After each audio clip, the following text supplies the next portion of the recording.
And welcome into the Tuesday edition. Robby and Rexrode, 102.5 The Game. Robbie Stanley alongside Joe Rexrode. Ian Safar here with you on this Tuesday morning. We are presented by Green Ventures Landscaping, outdoor patios, landscaping design, lawn maintenance, and more. Visit greenventureslandscaping.com. And we are live today from MTSU. It's MTSU Football Media Day today, so we'll have Derek Mason out here a little bit later in the show coming up at 7:15. College football is in the air. I stopped by, got some donuts this morning. I got here at 5:15. Chad was here at 4 o'clock in the morning, running around doing stuff. Rexrode was here at 5:55. And we've all made it for the show. And yet, we still had the full pre-show meeting where we rehearsed the entire show. We got it all. Actually, the speed reading of rehearsing every line was actually pretty amazing. That's how good we are, Yeah. Particularly you. That's how good you are. Yeah, it's just like it's all there, man. It is. Ian, how we doing? What's going on? Good morning. Doing just fine, thanks. Glad you guys made it okay. Sounds like it should be fun on my alma mater there. Yes. But, yes, doing good, thanks. Ian is live from our Busy Bee Plumbing, Heating, and Air Conditioning Game Nashville studios, home of the $99 yearly Beehive membership, where the buzz is always about great service. Joe, I do enjoy coming here every year. Number one, I went to college here, so it's fun to come back and kind of see, the old stomping grounds here. Yep. And excited to talk to Derek Mason a little bit later in the program coming up at 7:15. But, in some ways, Joe, this kind of feels like our unofficial beginning to college football season here on the show. Yeah, it kind of brings it home a little bit. It does. Brings it home a little bit, like it's on its way. We are I thought of this I guess yesterday, but Saturday, 2 weeks. Saturday is 2 weeks away from watching Bill Belichick go to Ireland, and who knows what the hell might happen there. Sure, that'll go well.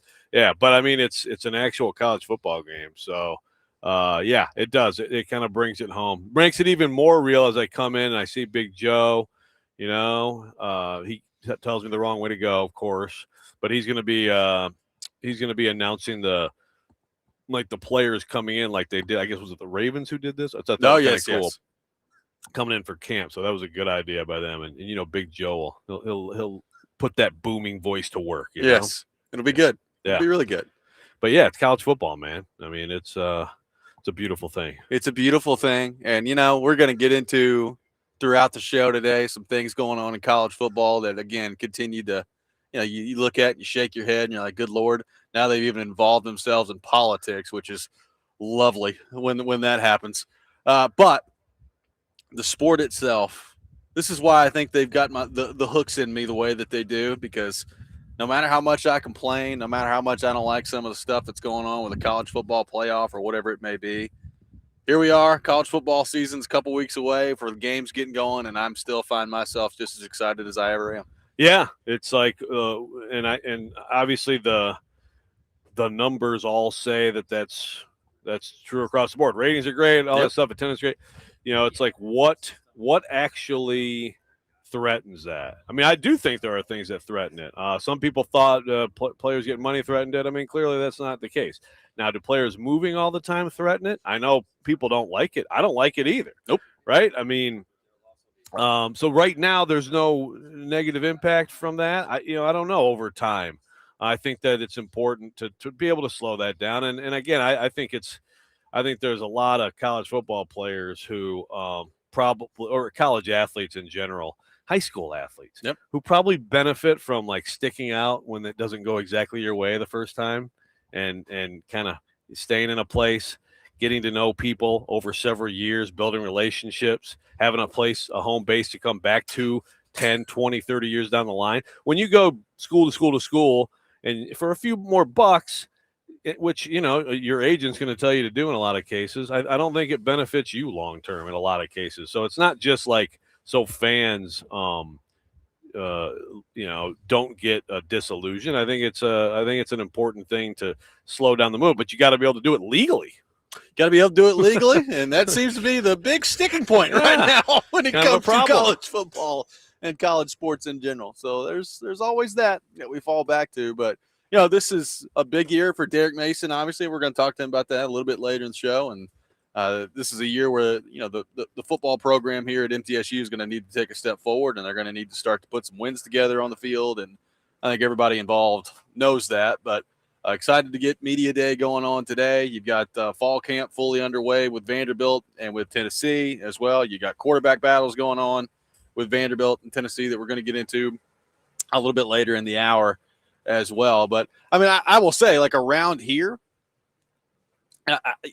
when you factor in the quarterback battles going on in Vanderbilt, Tennessee, you've got the Titans and their quarterback playing really well in training camp right now. They're heading out to San Francisco, which, by the way, Christian McCaffrey now injured as well. So they don't seem to be overly concerned about it, but he did not practice yesterday. So that's substation striking again. Hashtag substation. While they're out there. But you got the excitement going on there. I think in some years there's always a baseline of excitement that the fan bases around here have for football. I think Titans fans are invigorated by the way that Ward and Tate are looking right now. You got Tennessee fans that are excited about the quarterback battle, feel like they're being maybe a little disrespected with how some people are talking about their team.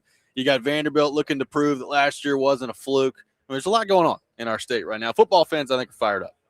Yeah, there is a lot, and like you said, this team, there's excitement at quarterback here in Middle Tennessee, but like 3 and 9 years, it's time to take the step forward.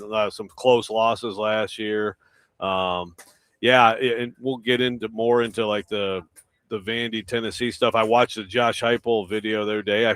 I felt like, I'm always thinking about, okay, why are they putting the certain things on the videos? And I feel like he praised like George McIntyre like 3 different times in the video. George, good George. I'm like, okay. I don't know that Faison Brandon appeared in the video. Yeah, I know. It's like, so wait a minute.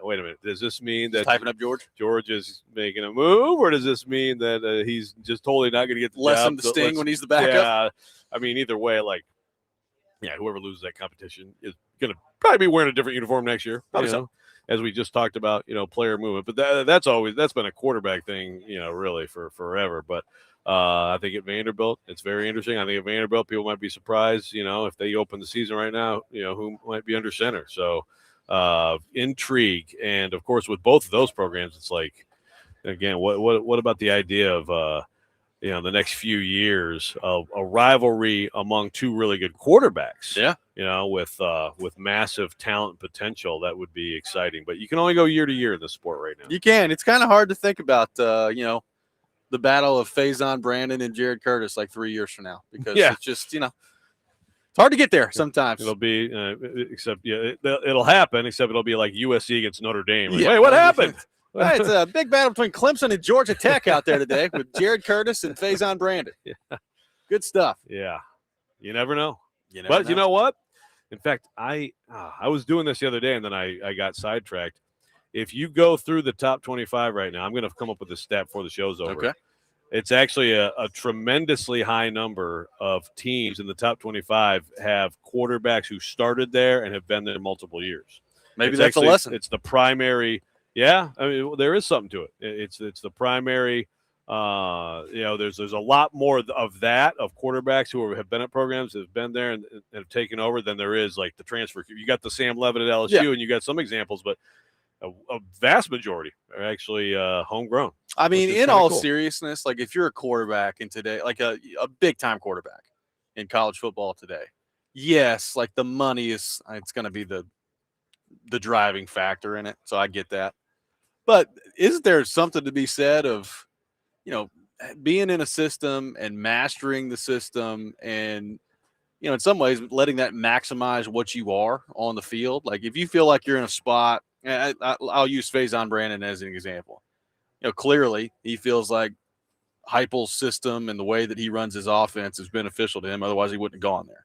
So if he finds that to be the case when he starts playing, wouldn't it make a lot of sense to like hang around, right? Like, I don't know. I've just always kind of thought that of, yes, I get the money drives everything. And particularly like if you're a quarterback and you're at North Texas and you're playing really well, the NIL opportunities that you're going to get elsewhere are just, it's going to be hard to stay when you're at North Texas. But when the playing field is evil or is even, maybe evil too, doesn't that AstroTurf? Yeah.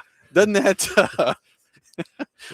that Shouldn't that behoove you to kind of want to stay, if humanly possible, just to stick in a system and see what that looks like over the course of a 3 or 4 year career? Absolutely. And I think that, again, people leave when they lose competitions. Sure. I mean, that's for sure.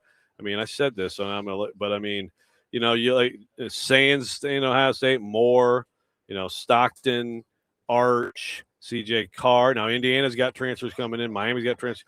Texas A&M, Reed is still there. Yep.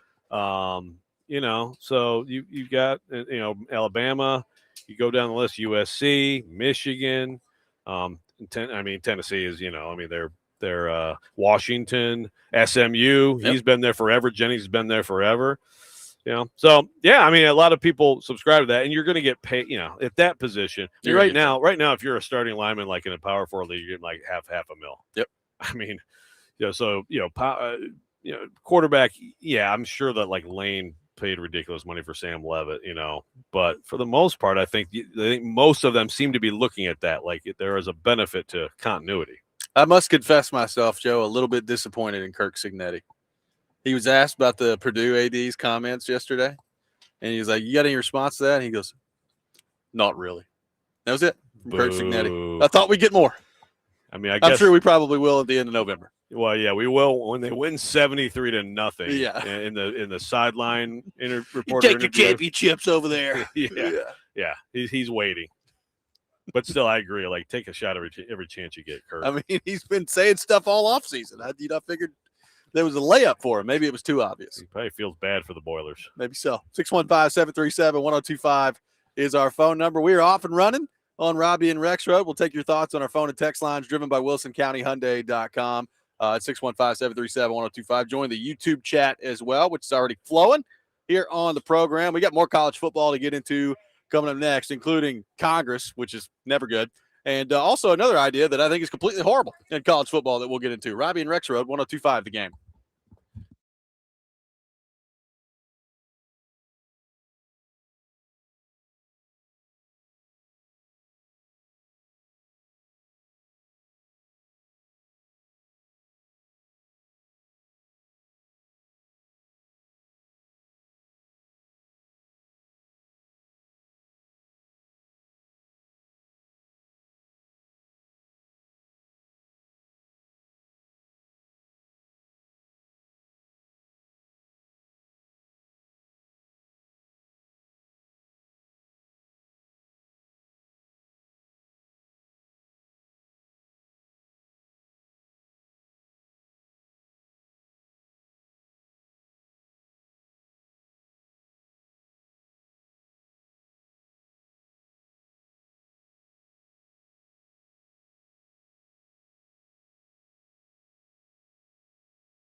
Robby and Rexrode, 102.5 The Game. Taking your thoughts at 615-737-1025. We're out here live today in Murfreesboro at Floyd Stadium. MTSU Football Media Day. They'll have practice getting underway a little bit later this morning. Derek Mason, MTSU head coach, will be with us at 7:15 on the program here today. I want to quickly answer Predemption on the YouTube chat. Okay. Thanks for asking. The day went fine. The picture, I sent the picture to Robbie and Ian of Caroline, her friend. Doug was fine. Yeah, it was good. It's fine. Katie Katie's fine with it. I also played the rant later for Caroline. I said, this is what happens when you mess with me. You will be the subject of a rant. I'm sure she loved that. Yeah. It was good. He was like, oh my God, so cringe. So cringe. But she did look a little shell-shocked in that photo, just as I'm screaming father in the background. What are you guys doing? Yeah, it's like, but she powered through. Good for her. Yes. So all was well, and got the ice cream at the end of the day. Ice cream. So there's one more of these left, man. Senior year. Yeah, the tradition lives on. It almost didn't, but you made it. That's like a tradition that would have started like in 2009. That's a long time. That is. And then when that ends, that's when you know that you are an old person. Well, next year, buddy. We'll see how that goes. Yeah. We'll see how that goes. Joe, it's as we've discussed a couple of times on this show, it's never great when, Congress gets involved in college sports, and the Protect College Sports Act that we've talked about. Looks like it's not going anywhere anytime soon. You'll be stunned to know that what at one time people looked at it and said, okay, maybe this thing's got a chance here to get through Congress and maybe put some sort of framework or guardrail in place in college sports, has now been bogged down by the political process in our nation. And look, I don't know what's going to happen from here. Maybe they come back from their August recess here and they figure things out and the act goes through. But it does really feel like it's reached a hiccup in the process here, to the point where I'm starting to wonder if this thing's going to work out and go through in the Congress part of this. Yeah, look, this one is the star of the show. The one that last year was like dead on arrival. Yep. This one, I mean, has a lot of, it's bipartisan. It's a bipartisan bill. Cruz and Cantwell. Cruz a Republican, Cantwell a Democrat. They've been able to, they took away from the last bill. They had, they basically expelled out. There'll be no employee status and all this, And so on the Democratic side, they were like, well, forget it then. This does not do that. This keeps it open so that, so basically collective bargaining could happen in the future. So there's good things about it. And I'll go to Danny White, and we're going to talk about him a little bit too. But Danny White, I think maybe a couple weeks ago was like, we need to stop talking about these they're like NIL. It's not like these are athletes who are getting paid to play for their schools. Yes. That's what it is. But knowing, we can't even we can't even utter that phrase. Right. We can't even honestly just say that, and so let's make sure this is actually through NIL on a clear. Yeah. So a lot of this stuff is just ridiculous, but the bill would help. I mean, the bill would do a lot of things that would help. It would slow the movement. It would give you one-time transfer. It would, do a lot of things. It also has a cap, and that to me is why I still question whether even though this is, you're talking about being signed into law, I still feel like it could be vulnerable, and that at some point you just have to you can't just cap earnings. There's some weird stuff. The Lane Kiffin rule. I don't know how much you've looked at it, but not letting coaches do if they take a new job and not do that. It's just a waste of time to me to do something like that. You're just not. Some of these things are going to be easily bypassed. But the problem is with politics and with Washington is that then everybody's going to have their say, right? So now, we got to tack this on. We got to tack this on. I mean, the best was Ashley Moody, senator from Florida. This bill, a big thing is to try to stop the Super League from happening, to stop realignment, capping any league at 19. Yeah. And also, if you're going to move from one power league to another, you have to have 5 years of being an independent and basically fend for yourself financially. Okay. Well, she puts an amendment in that as long as you make that move within the first 180 days after it's signed, then you don't have to do the 5 years. So again, the bill gets signed into law. Like they want like President Trump to sign it on game day. And I actually wrote in a column today, like, you know what you do? Then you have McAfee, you have the ADs of Florida State and Miami, and you have them kick whoever gets in the SEC. Yeah. I mean, like it's just insane. Yeah, so she does that, and as soon as she did that, I'm like, yeah, it's doomed, because everybody has their own self-interest, and these people can't just say, okay, what's good for the sport? No, screw that. We want to go to the SEC someday. You're not going to make us sit out 5 years. So then there's a bunch of other stuff people tag on. And by the way, when they come back in September, I think it has a decent chance still to pass the Senate, which I think is 60 votes. But then it has to go through the House of Representatives, and they will all have theirs too. Let me throw this on, throw this in, and all these things that make no sense. It's just so I think it's not going to happen. I think that just about every AD in this country is darn near praying it does happen, because then if and when it doesn't happen, now you gotta pivot. And then the SEC folks are talking about pivoting to, okay, we'll just take our ball. Yeah, we're just going to play ourselves. Yeah, or at least we'll govern ourselves, and so we're going to set our own rules. We're going to follow our rules. We're going to enforce the rules. Yeah, you guys do whatever you want. And then all the other leagues will be like, oh, yeah, you guys are really great for enforcing your rules, I'm sure. And so, yeah, like at some point, people like act like adults and work together and think about the enterprise at large, or it's at some point it's going to be a real problem. And then there's this other concept that's now being floated out there, which on one hand I kind of view as good news, Joe, and on the other hand I just can't stand. So it's like a 20-team playoff concept, and basically what it means is it's replacing the conference championship games. So you would have 4 play-in games for like the final 4 spots of what would then be a 16-team field after those play-in games take place. So it's a 20-game playoff that's really a 16-thing playoff, but it's eliminating the conference championship games. And when I first heard this, Joe, and I'm reading an article from the Athletic Ground, I totally agree with it.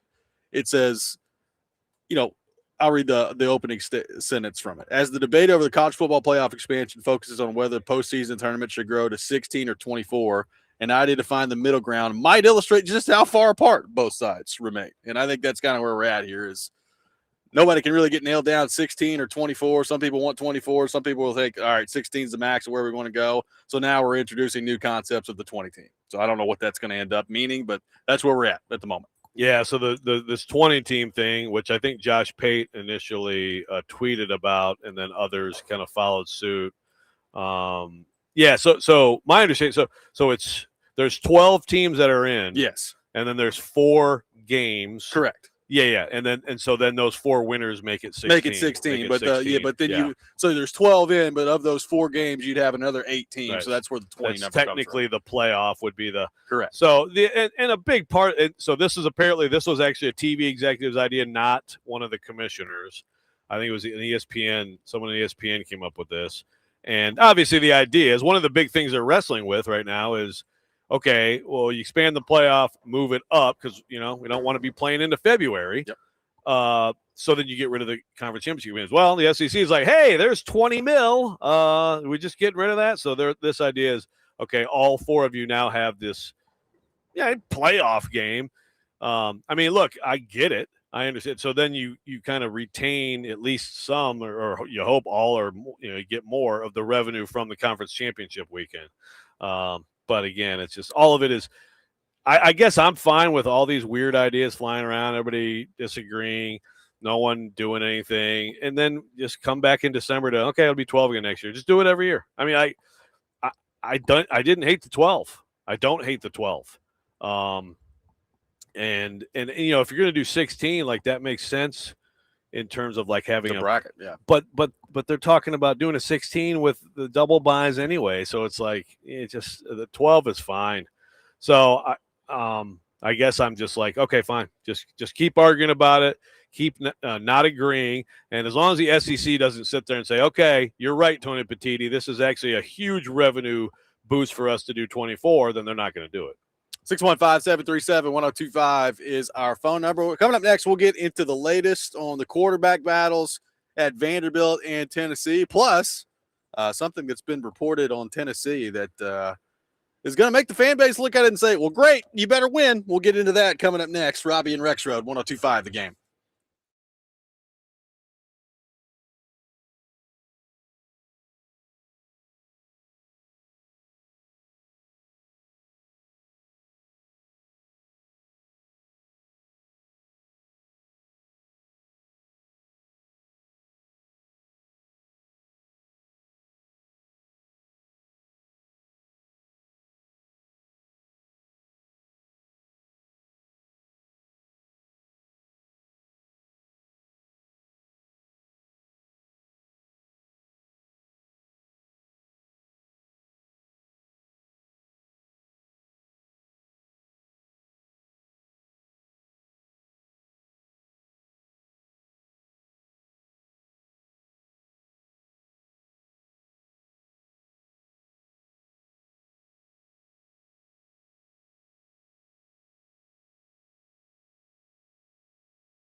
Robby and Rexrode, 1025 The Game, taking your thoughts at 615-737-1025.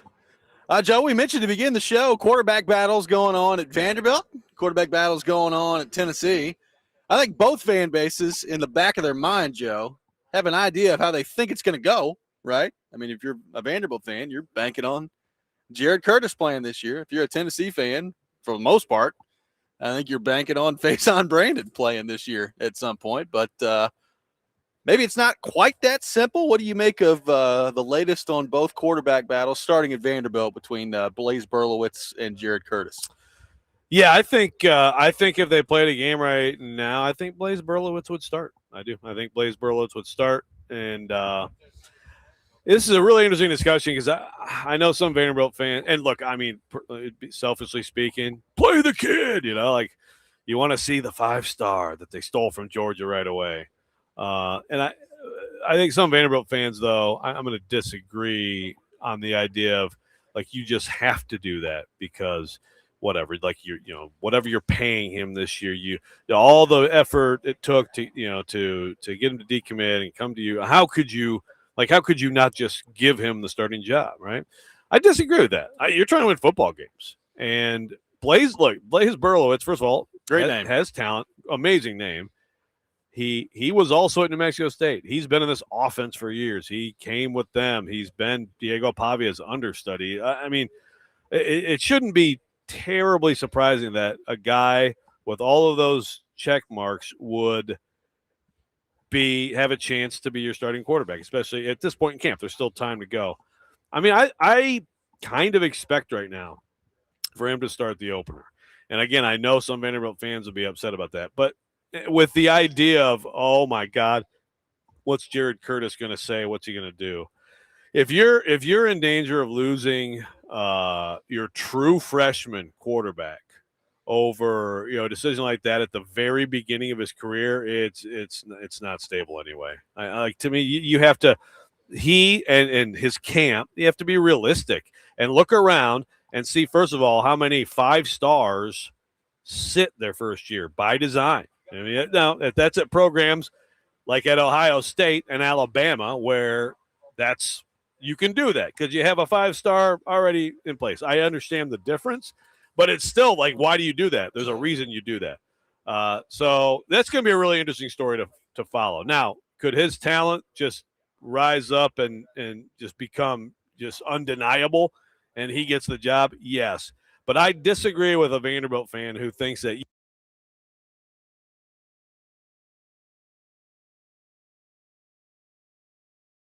I don't think that's true. I think Blaise Berlowitz has developed into this opportunity, and it's a unique offense. And there's probably some things you can do with the offense you did with Pavia that you could still do with him that you're probably not doing with Jared Curtis. So it's going to be very interesting to see it. But I think, you should feel okay.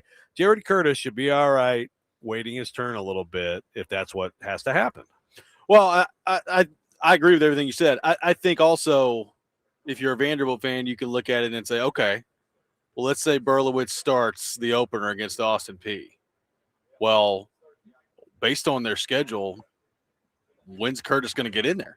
Because they start at Austin Peay, then they got Delaware. My guess is Vanderbilt's going to have a pretty good time moving football up the field, up and down the field against Austin Peay and Delaware.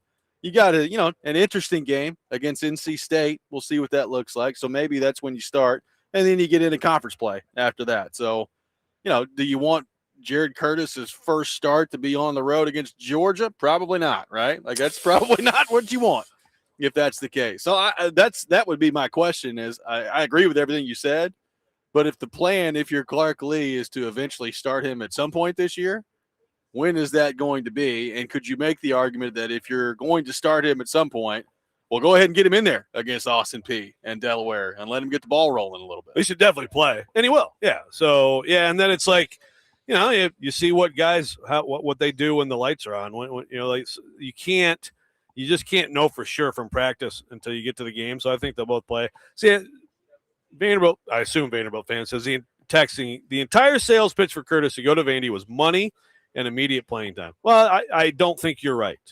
In fact, Clark Lee has refuted that. I don't think any coach. Some coaches do, and I think it's a big mistake, especially at that position, when they're going to promise you a starting job.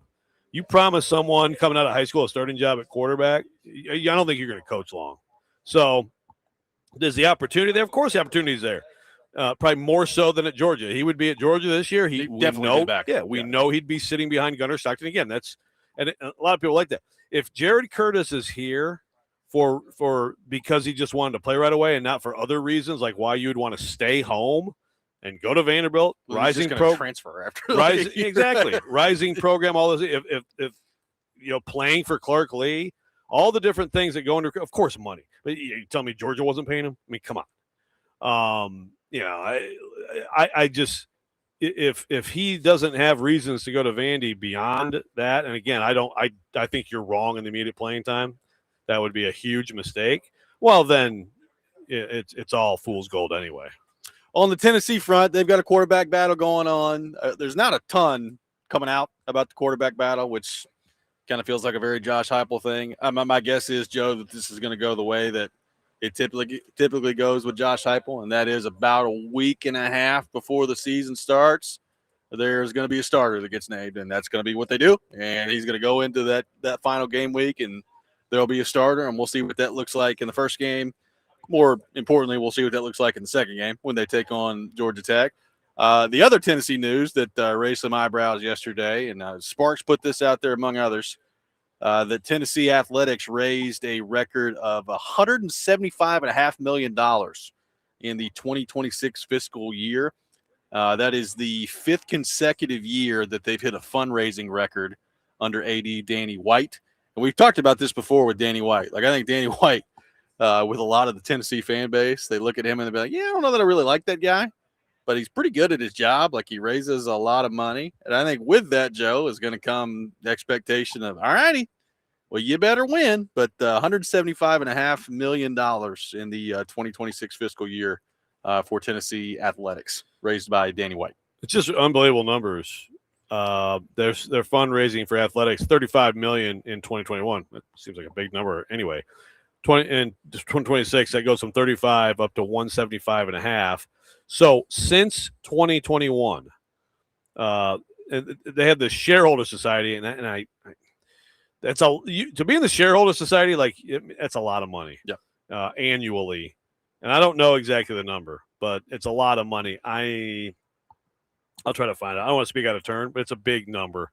There's 1,075 people who have joined that society. It started in 2021. That's Tennessee's not alone, but that's one of the things is like, okay, you take these people, you formalize that they're kind of inside, and frankly, they have influence, and you just get this money. I mean, so since 2021, with that shareholder society growing to 1,000 members, they have raised $904 million between them now for athletics. Yeah. Just for athletics. Last year, Tennessee overall was like 600 and some million. So they're trying to get to $1 billion. The original goal was 500 million by this time. They're at 900. That's just absurd numbers. And so you look at that and you're like, I mean, there's just like, you got to win. Like, if you're a coach at Tennessee, I think we've seen. I mean, Rick Barnes this offseason, I mean, I think that's going to be one of the highest payrolls in men's college basketball next year. Kim Caldwell had to totally rebuild her team. I don't know if it's going to be good, but they went out and you had to just absolutely spend in the portal. And I don't know that Tennessee football is up there, this year with like the LSUs of the world, the Texas Techs, the Texas A&Ms, which now we're talking in the 50 range, you know. But I mean, they're not lacking for. I mean, sometimes if your payroll isn't up there, it's maybe just because you just didn't get someone that you wanted. So like, you pay for what you get. Sometimes you don't get people that you wanted to get, and so your payroll is lower. But yeah, like if you're a coach, if you're Josh Heupel, like there should be no financial roadblock on anything you want to do. Well, there should be no financial roadblock on anything you want to do. I think it also, when people start hearing those numbers and those get batted around, fair or unfair, they go 7-5 this year. That's one of the first things that Tennessee fans are going to point to. And they're going to say, okay, you guys are raising how much money? And we can't put together a football team that's better than 7-5. And that's going to be independent of, how well one of the two young quarterbacks plays and, what the recruiting looks like moving forward. All those things, all those things are important when you evaluate the total picture of Josh Heupel.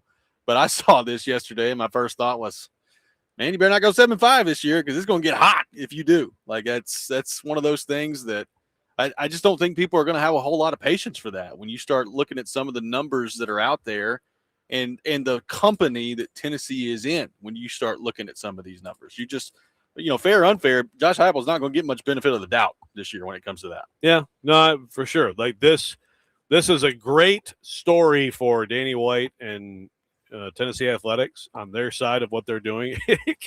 Look, it should be a great story for Josh Heupel too, but there's a definite negative to it. But knowing that this year and I'm not saying he's blameless, but like knowing this year is potential step back, like that. I mean, people will bring it back up. He knows it's coming back. Oh, yeah. People are going to bring those numbers back to him, and I continue to contend that 7-5. Because your defense was leaky, but Faison Brandon, if that's who it is, starts to look awesome at the end of the year. He's bad earlier, he gets way better. It's like, ooh, next year, watch out. That's a very different than 75, and who knows? Oh yeah, there's no doubt about that. 615-737-1025, our phone number. Your thoughts on the quarterback battle at Vanderbilt and Tennessee? Your thoughts on the $175.5 million that Danny White raised, the athletic director, Tennessee last year, and how that impacts your expectations for the Vols this year. All that coming up. Robby and Rexrode, 102.5 The Game.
Robby and Rexrode, 1025 The Game.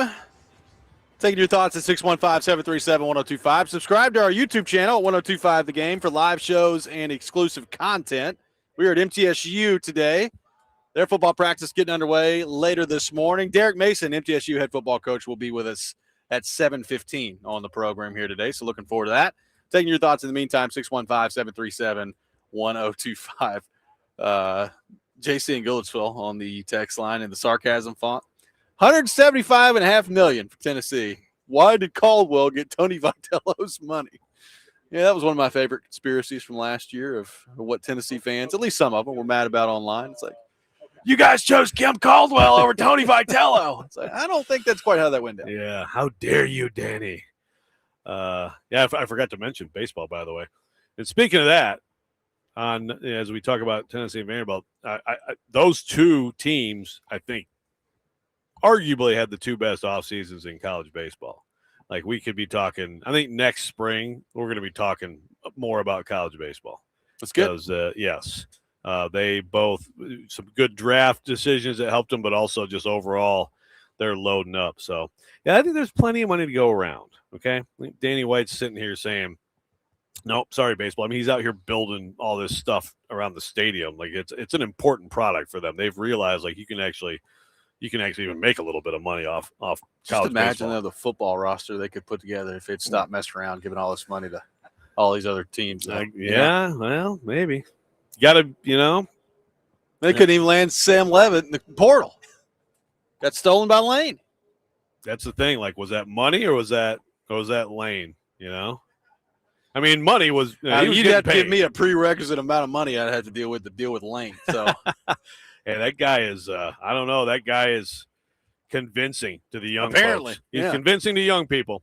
Yeah. Very problematic. Yes, he is. Joey Freshwater down there in LSU. Let's see how that goes. I saw. You want to know the most awkward thing I think I've seen all week? So, Brian Kelly is doing, I guess, work for CBS now. Can't wait. We talk about that. He's going to be calling some games. But now they've got him, like, doing some of their social media videos. Oh, God. So, like, he predicted, some different teams, like, their schedule. I think they're going to win this game. I think this one will be difficult. They will lose that game. But he did it with Notre Dame, who I think he picked to go undefeated. And he did it with LSU. And it was just like the LSU one was just like the height of awkwardness. I think he had him going 10-2 and making the college football playoff, which in the back of my mind was like, oh, so he's like setting the bar real high. So when Kiffin falls short, he can just laugh at him. But it is, I think Brian Kelly is going to be objectively awful at doing this media stuff. I think it's going to be very bad. I'm going to have to find this. The thing is, I could see that. But also remember that tiny sliver of life after Bill Belichick was done with the Patriots and he did some media stuff. And it's pretty he's good. Actually kind of good. And then he got into whatever the hell he's doing now these days. But yeah, it was actually so like I could see Brian Kelly being okay, but also I could see him just being terrible. It's going to be. I can't wait to check it out. It's going to be interesting. I need him to do a game an entire game in the foghorn leghorn accent that he put together that first day. I see, that was a hell of a pass. I'm Coach Brian Kelly. It would just be amazing. That needs to happen. Oh, yeah. Man. Yeah, the $175.5 million. Like I said, I think if you're Heupel, you love that because you're getting a competitive amount of resources where you ought to be able to go out there and put together a good roster in today's landscape of college football. So you love that part of it. I do think, though, like if you're a Tennessee fan that is on the fence about Heupel and they go out there this year and they don't perform and they're not in the college football playoff discussion, you're going to look at it and you're going to say, well, what is all this money getting us, right? And I think, you can apply this across the board with Tennessee athletics to a certain degree, because I think men's basketball, they've been knocking on the door of a Final Four. This is, to me, on paper, probably going to be their best shot at a Final Four this year. So we'll see what happens with Rick Barnes and company on that. But when you start, raising this much money and you're in as good of a shape as it appears Tennessee is in financially in today's landscape, people are going to expect championships to come with that. Not flirting with championships, not being on the door, they're certainly going to expect you to make a college football playoff that's currently at 12 and is probably going to at least 16 at some point in the very near future. Like, the expectations that come along with that, you better be prepared to meet them if you're Heupel and Rick Barnes and Kim Caldwell and all these people that are involved with this. Right, and very different situations. I mean, I'm with you. I think Rick Barnes may have his most talented roster. I don't know how it will come together. Fascinating team, but they could be incredible. They could be. Yeah, I've seen some people rank them into the top 10 and then low top 25. But Caldwell, tough situation. And it appears to be self-inflicted. So I don't know.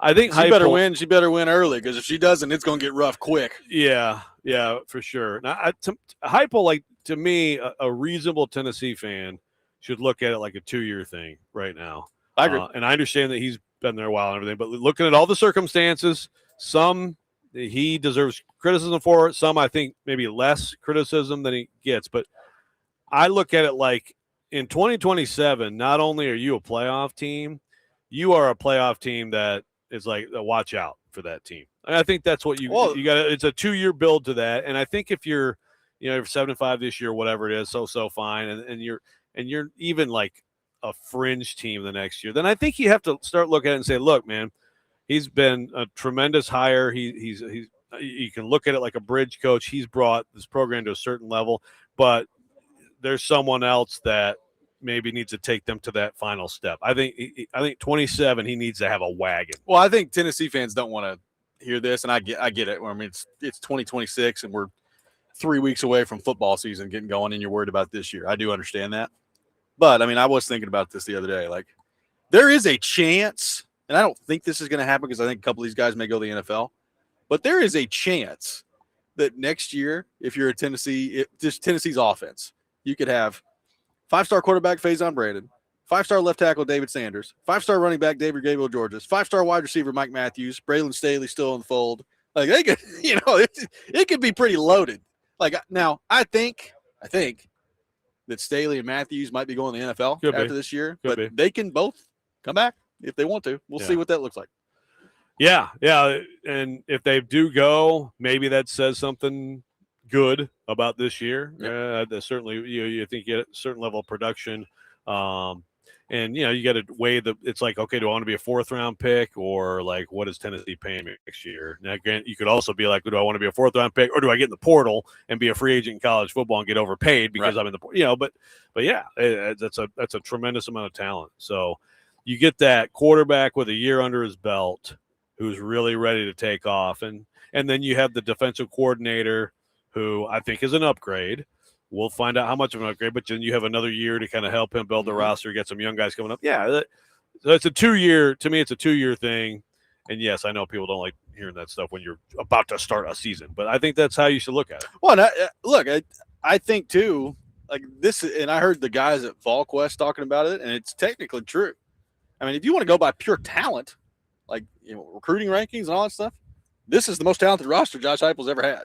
Now, there's a lot that goes into that. A lot of it's young talent. The schedule is what it is. We've talked about that with Tennessee. It's going to be a pretty daunting schedule for them. So just because this is the most talented team doesn't necessarily mean that this is going to be his best team. But you do have that in the background, and there's a lot of talent on this roster. And the one thing I keep coming back to with Tennessee that I think is going to maybe give them a chance to be pretty good and maybe better than people think is – I think their offensive line, and I know we got Brandon on the YouTube chat yelling about Ellerby. I think their offensive line might be pretty darn good this year. Like it's certainly experienced. They moved Sanders to left tackle, and they seem to be really high on that. Like I think it's got a chance to be pretty good. Yeah, and that's a big deal. And think about when they lost some of those guys, lost Wright and those guys. I mean, it's been a little bit of a road to try to figure that out. We've talked about DBs and O linemen. Too many good recruits that aren't panning out, so it's starting to come together. Can we quickly help Rick real fast? Sure. I just want to help Rick from Knoxville. He every day he starts with Alexa, says, Alexa, play 102.5 the game. This morning, she is taking him to 102.5 the bone. I don't know where the hell 102.5 the bone is, but he's trying to get to us, and he's asking for advice on the exact wording for Alexa to work correctly. Rick, if you're trolling us, that's a hell of a troll. 1025 The Bone. But if anybody out there knows how to deal with Alexa, the proper wording so Rick can get to 1025 The Game. 1025 The know. Bone is in Tampa. Okay. It's licensed to Sarasota, Florida, but it serves the Tampa Bay area.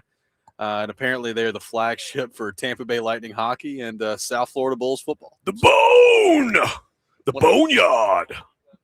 That's kind of sweet. I'd like to. Can we change to The Bone? I want to be The Bone. Just for a day? Bone for a day. 615. Clip it in. 615-737-1025 is our phone number. We will get into the Bill Belichick and North Carolina saga going on in college football coming up next. Derek Mason, MTSU football coach, will be with us at 7:15. All that coming up. Robby and Rexrode, 1025 The Game. This is a low T alert.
Hour number 2, Robby and Rexrode, 102.5 The Game. Robby Stanley, Joe Rexrode, Ian Safar here with you on this Tuesday morning, presented by Green Ventures Landscaping. Property managers, if you manage it, they maintain it. Visit greenventureslandscaping.com. Ian Safar live from our Busy Bee Plumbing, Heating, and Air Conditioning Game Nashville studios. Home of the $99 yearly Beehive membership, where the buzz is always about great service.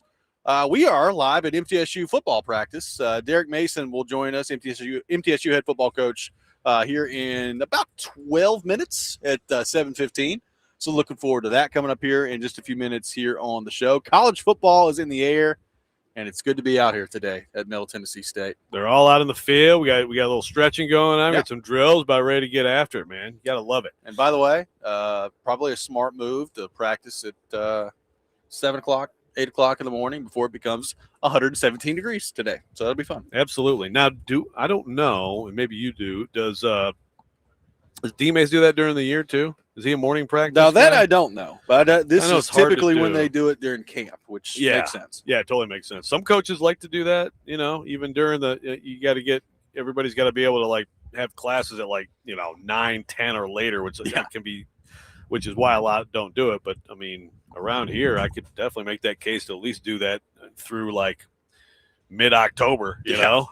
For sure. Like a 3 o'clock practice. Just get out there in the middle of the heat. Hey, man. I'm sure there's some college football. I mean, like Tennessee practices, the sun's out shining. I know that. Oh, yeah. Yeah, they do it in the morning, but it's like 10. Yeah. So, I mean, like, it's by the time enough. you're done, yeah. I mean, hey, remember the old two-a-days in the NFL? Like Titans used to have the morning practice, and then they'd throw the pads back on at like 4 o'clock in the afternoon. You're like, oh, cool. It's 117 degrees out here. I'm hot watching it in the stands. Can you imagine all those players doing it? I came across some video on TikTok the other day of a nice training camp fight when like Albert Hainsworth tried to fight basically the entire Titans team one day at training camp. Like, I mean, full punches thrown. Like everybody, he was taking on like 3 people. I was like, oh, that's how it used to be. I don't see much of those anymore. Well, yeah, if it's that hot and you're out there 2-a-days, that's a recipe for people to get angry. Apparently, Alontae Taylor's trying to fight a lot of people in this game. Well, Hainsworth, ran a little hot anyway. So yes. There's also that you had to factor into it as well. Oh, real quick, we do have. We have some. Someone said they got the same results, Rick, but say 102.5 the game. Yeah. Or just enjoy the bone. Yeah, you could do that. You could do that. People are having fun with that on the text line as well. So, yeah, there's a lot of text that I can't read on the air right now. See if we can work on that as well. Joe, you mentioned it 2 weeks from Saturday. We will get to witness North Carolina play football across the pond over there in Ireland. A lot of stuff going on with North Carolina. You got the Michael Lombardi situation that we've talked about.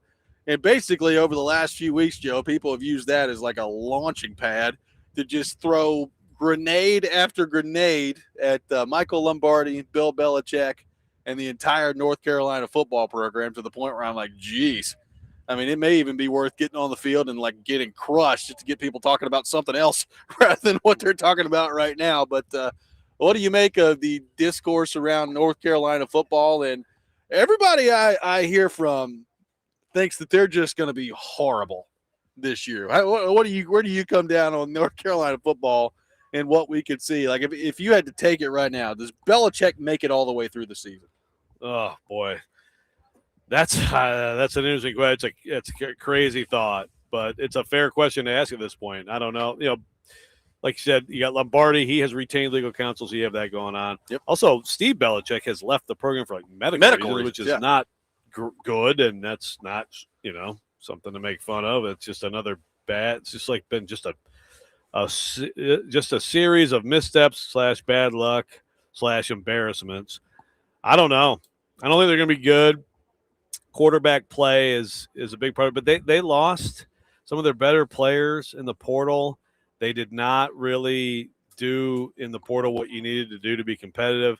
Again, they've talked about pivoting to focusing on high school development, stuff like that. They've had some good recruits, but I mean, like you're so far fired by the time any of that matters. Like especially with all the firestorm that's going on around it. Yeah. Yeah. And the bottom line is North Carolina, they had a couple of trustees who overruled and overpowered the athletic director, who was trying to get Matt Campbell and other people for this job. And I don't know if he would have gotten Matt Campbell, but he was looking for a college football coach who had some runway, and they overruled him, and they promised all this money to the program in the process. Well, I heard Josh Pate talking about this earlier this week, and he was saying, he said, I brought this up last year, but I can tell you, they could have gotten John Summerall last year to go from Tulane to North Carolina, and he had a bunch of Mensa was going to come with him. There was a lot of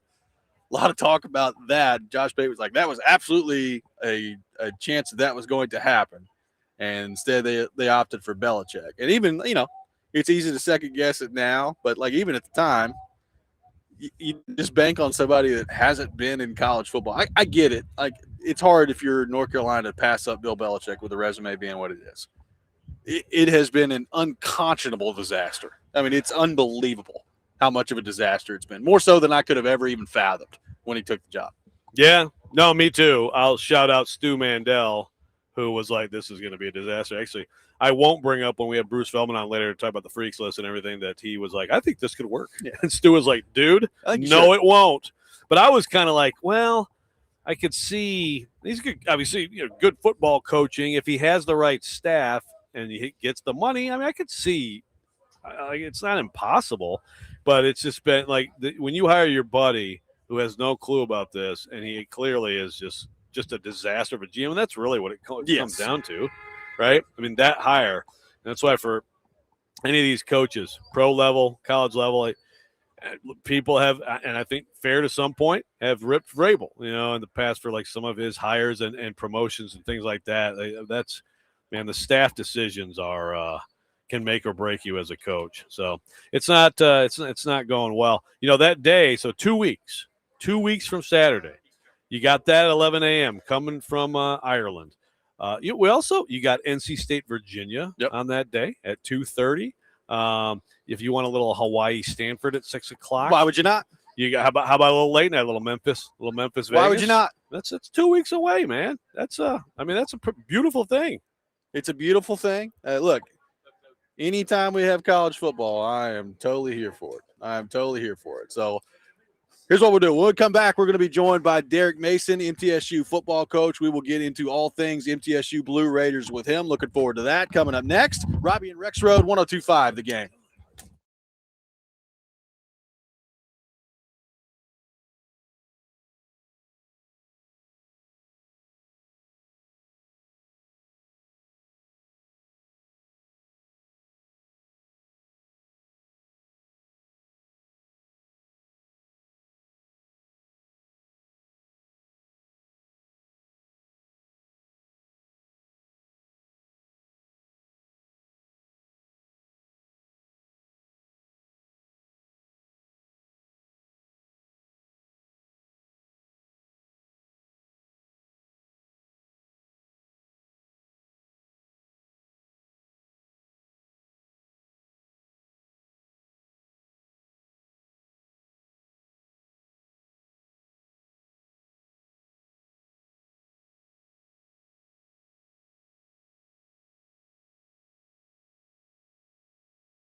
Robby and Rexrode, 102.5 The Game. Robbie Stanley, Joe Rexrode, Ian Safar here with you on this Tuesday morning. We are out here live at MTSU Football Media Day. Practice is about to get started. It's underway. The players are on the field, and the coach is with us. Head football coach Derek Mason joins us now here on the program. Derek, good morning. How we doing? What's up, fellas? Man, it's good to be back.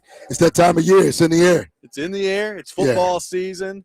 So you've been doing this a while. You're very familiar with fall camp. Right. When you're as a coach evaluating kind of your starting point in camp and where you want to get to, what do you kind of feel like you're starting with here? And by the time you guys get out of fall camp, where do you want to see this team kind of move towards as you're kind of looking through that process here? Yeah, I talked to this team about us, man, making a journey, making a climb, right? The climb is Mount Everest, man, and we got 12 ball games guaranteed. So our biggest thing right now is that we're moving from summer, okay, to actually being in training camp and trying to get to base camp. We want to get to a place, through these 14 or 16 practices, man, where we have an opportunity to be fundamentally sound in everything that we do, understand what our depth is, okay, and have enough tools in our toolbox to be able to get any job done. And I think the summer started extremely well. Now, man, you get into camp and we've had, 5 or 6 competitive days, man. It's been fun to watch these guys move around. Started with helmets, and then it moved from there. But every day, man, we got to grab what there is to get. Everybody starts from the same starting line. But fundamentally, we need to be, man, a much different football team. And that it's not just fundamentals; it's how we emotionally play the game too. Because you talk about penalties. Okay, man, you gotta make sure, man, that you're not beating yourself. You're not playing behind the chains, and we can get off the field. And I think these guys have started, that run towards doing that. So I think now more so than ever in college football, it's a year to year where you're evaluating your roster, and it just changes so much. So as a coach, looking at this group here, what stands out to you about this year's squad? Maybe what's different? What are the different challenges that you're looking at? What are you most excited about? Like what kind of stands out on that front to you? Well, I think it's competitive depth, like across the board. I mean, it's just competitive depth. I mean, we have 10 offensive linemen that can go get it. I mean, and that's important because guys have to be interchangeable on the front, and you go as your offensive line goes. I tell folks, and football's a line scrimmage game, and as we continue to look at how we're going to evolve, everything's got to be about protecting Roman. Okay, he's got backs behind him that can play. He's got wideouts.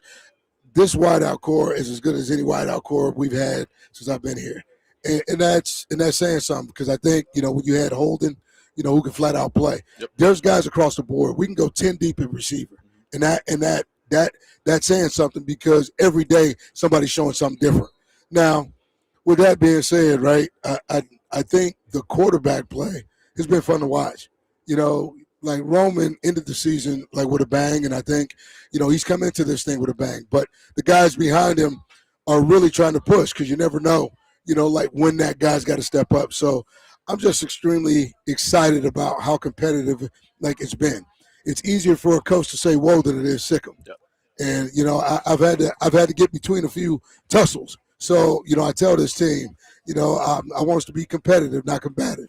So, again, we're just trying to walk that competitive edge line of, what it takes every day to get after each other and see how these position battles, play themselves out because best guy's going to play.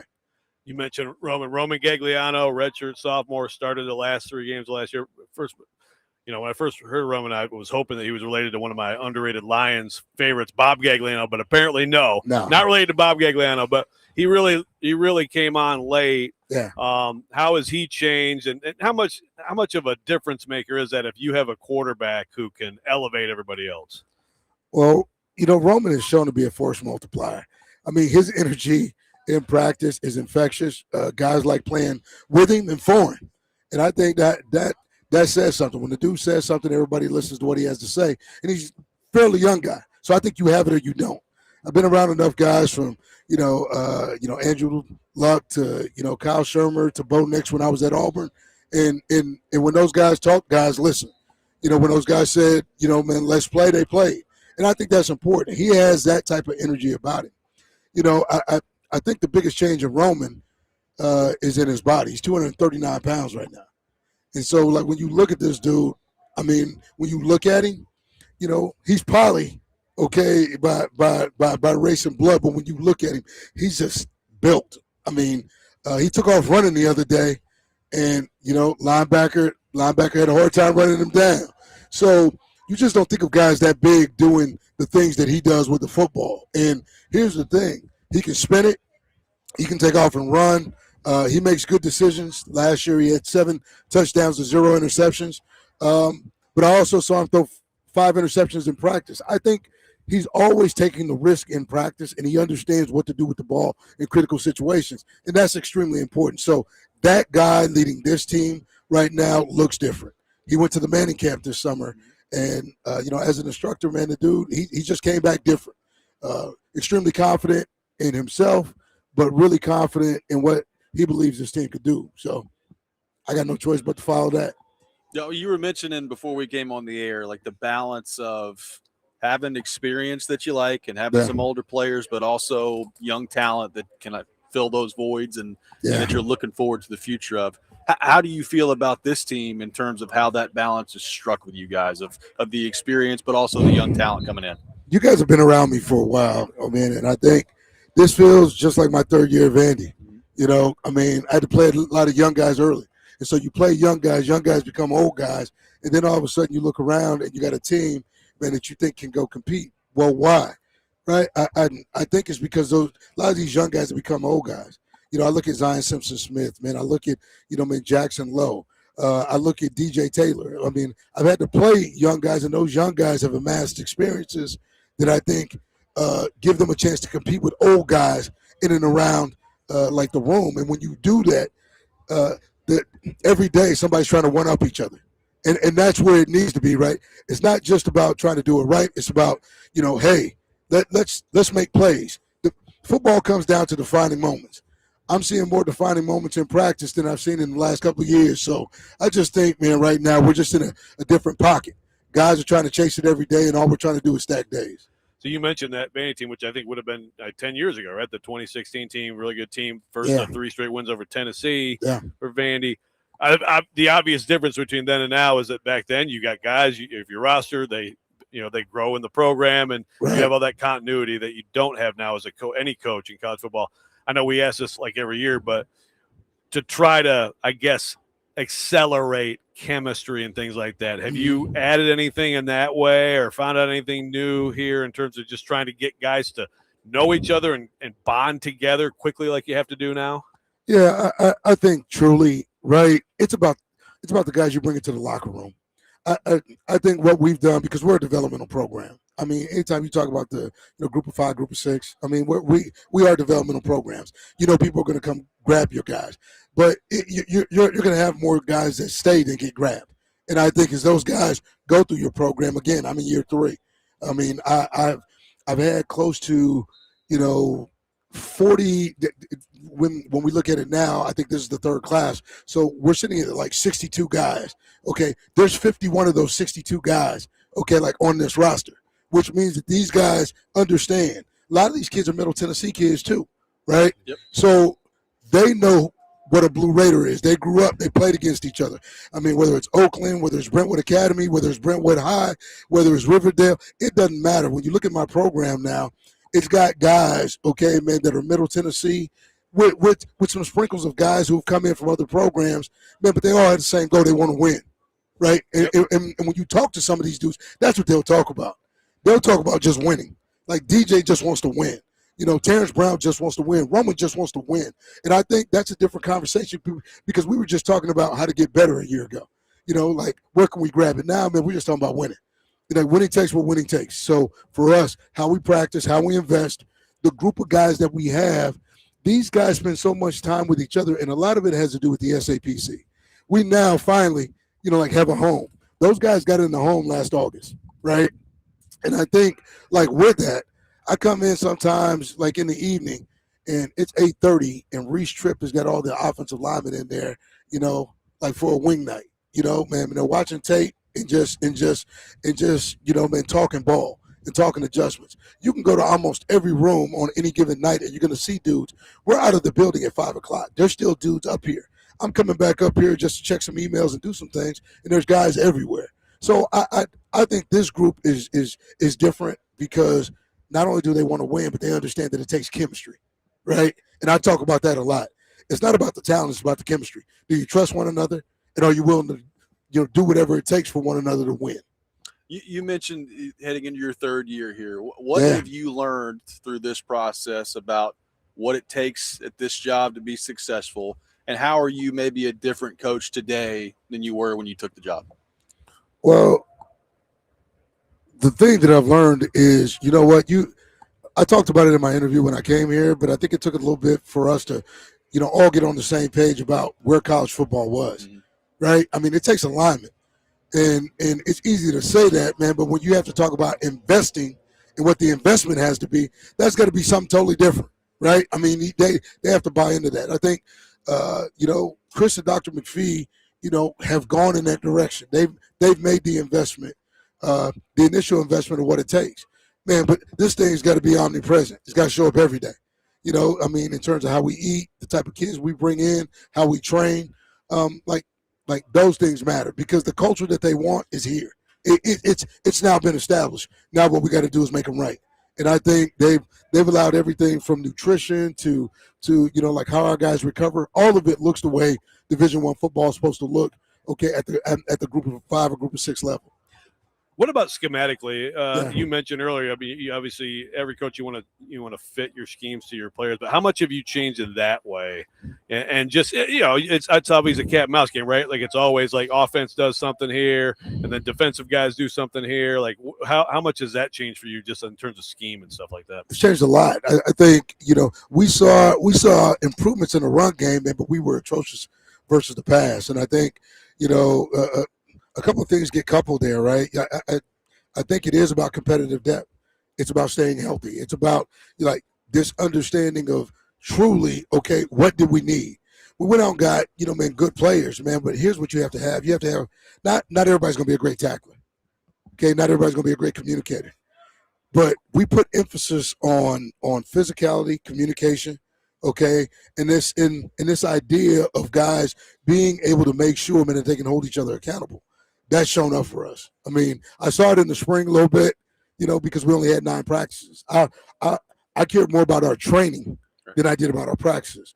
Now, throughout the summer, our guys were engaged with our coaches the whole time, and what you started to see was, man, we got the right guys. I just kept coming back to we got the right guys. And now I see, we're going to see some different deployment of guys. Some guys will be more situational guys, whether they're run or pass, right? I mean, we're going to be more situationally aware defensively of who's on the field and what they can do. Because, again, we brought guys in for certain reasons. And I think it's the same thing on the offensive side of the ball. When you look at the running back room and the depth in that running back room, it hasn't been I have to go back to Stanford to look at a running back room this deep. And I mean that. I can look at T.O., who's at Kansas State. I can look at T.B., who's a Division II All-American. I can look at D.J. Taylor. I can look at Ashton Jones. I can look at who else is sitting in there? Man. Austin Clemens. Austin Clemens has moved to linebacker. Oh, okay. Oh, Okay. yeah. That's how, how, breaking news. That's how deep the room is. I'm just saying. I mean, I was looking at the room and I was like, man. So I looked. I saw Ashton, and it's actually Brooklyn Davis. Yep. So in a one-back offense, how many running backs can you have, right? I mean, I had to do the same thing with Corey Blasingame some years ago. I took Corey Blasingame from linebacker, moving him over to running back, and, man, they wind up in those situations where the chemistry was right. That's the thing. I think we've balanced out this roster to truly make sure, man, that we got good players everywhere and best players play because we all compete. Well, man, we're excited about it. Appreciate you having us as always, man. And looking forward to watching practice day. Thanks for taking time to be with us. Y'all my guys, man. Yeah, man. It's good to see y'all, It's good man. to see you. Thanks for coming out, man. Let's go Blue. Absolutely. Derek Mason with us here on the program, MTSU head football coach. We'll take your thoughts on what Coach had to say. We'll get into your thoughts on the text line as well in the YouTube chat coming up next. Robby and Rexrode, 102.5 The Game.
Robby and Rexrode, 1025 The Game. Taking your thoughts at 615-737-1025.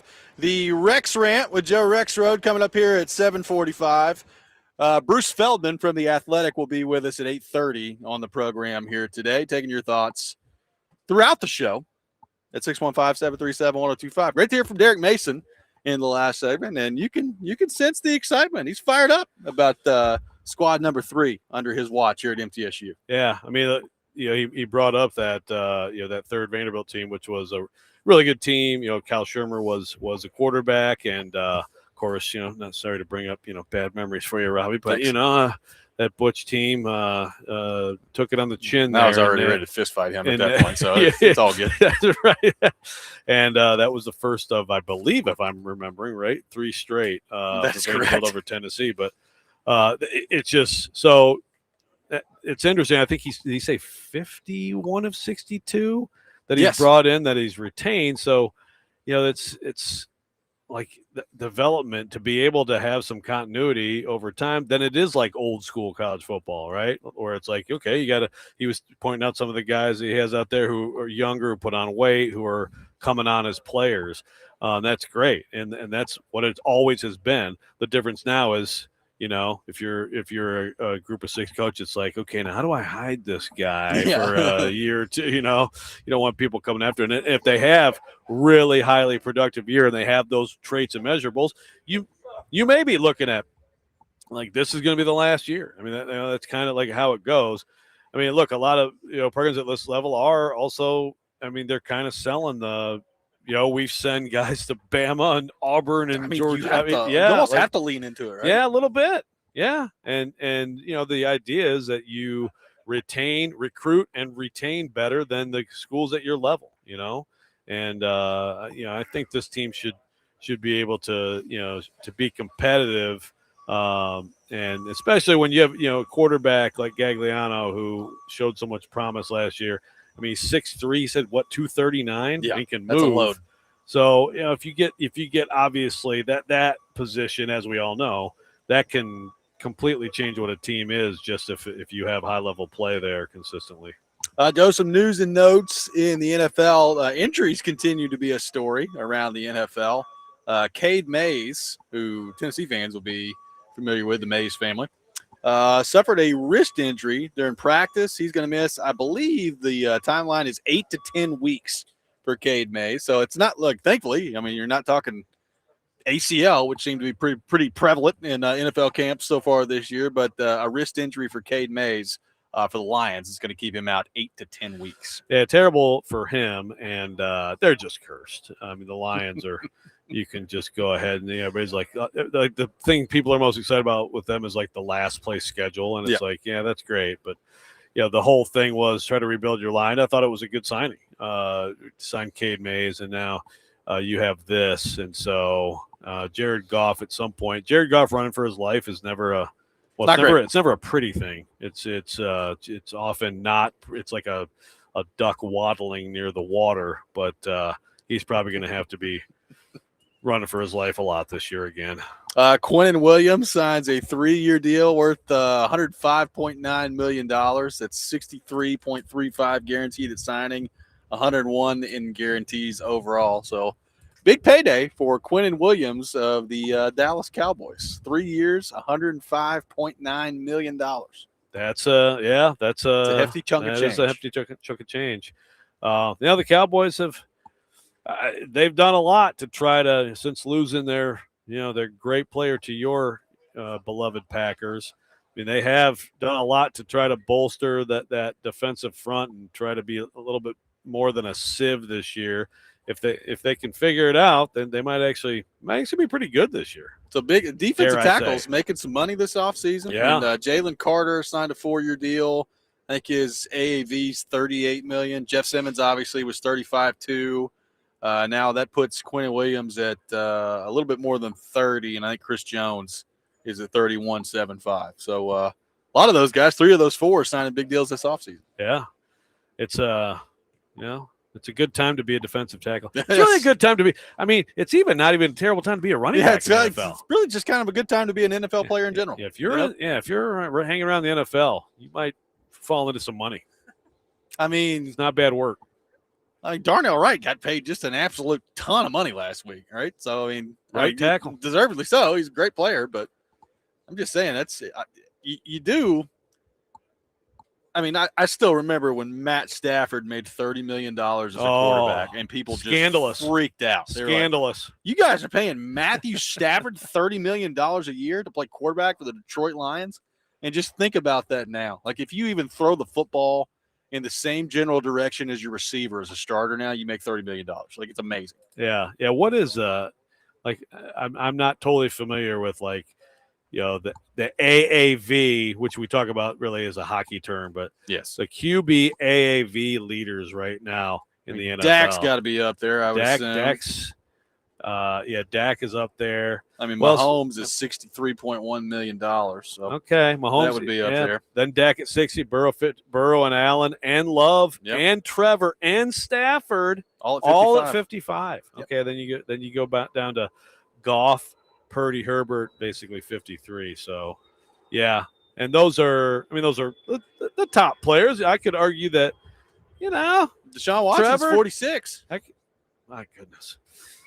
All guaranteed, baby. May not even start.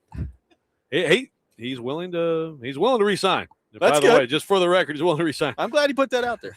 But yeah, like Trevor and Dak, that's a lot of money for those guys. Good players. I mean, Dak is really good. Dak's good. Dak is really good. Yeah. It's not his fault that their defense has been so bad, but he's got to do it in the playoffs. 615-737-1025, our phone number. The Rex Rant with Joe Rexrode. Coming up next, Bruce Feldman from The Athletic will be with us at 8:30 on the program. All that coming up. Robby and Rexrode, 1025 The Game.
Sometimes he wakes up on the wrong side of the bed.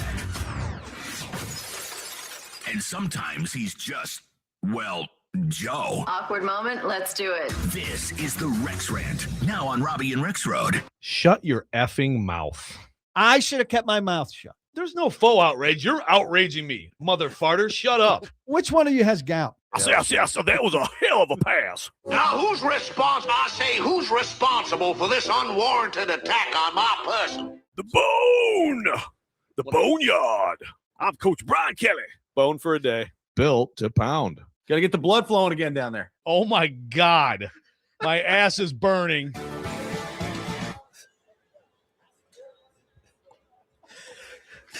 Oh, boy. Oh, boy. I don't know if I'm going to be able to speak. It is time for the Rex Rant, served by the wine cellar at Hendersonville. Joe, that's about all I got. I turn it over to you. Are we still on the air? I don't know. Not sure. Not sure. Boy. Whew. Yeah, I thought that maybe Put that one in the Hall of Fame. Yeah, I thought that maybe 102.5 The Bone might make it. What? Thought right.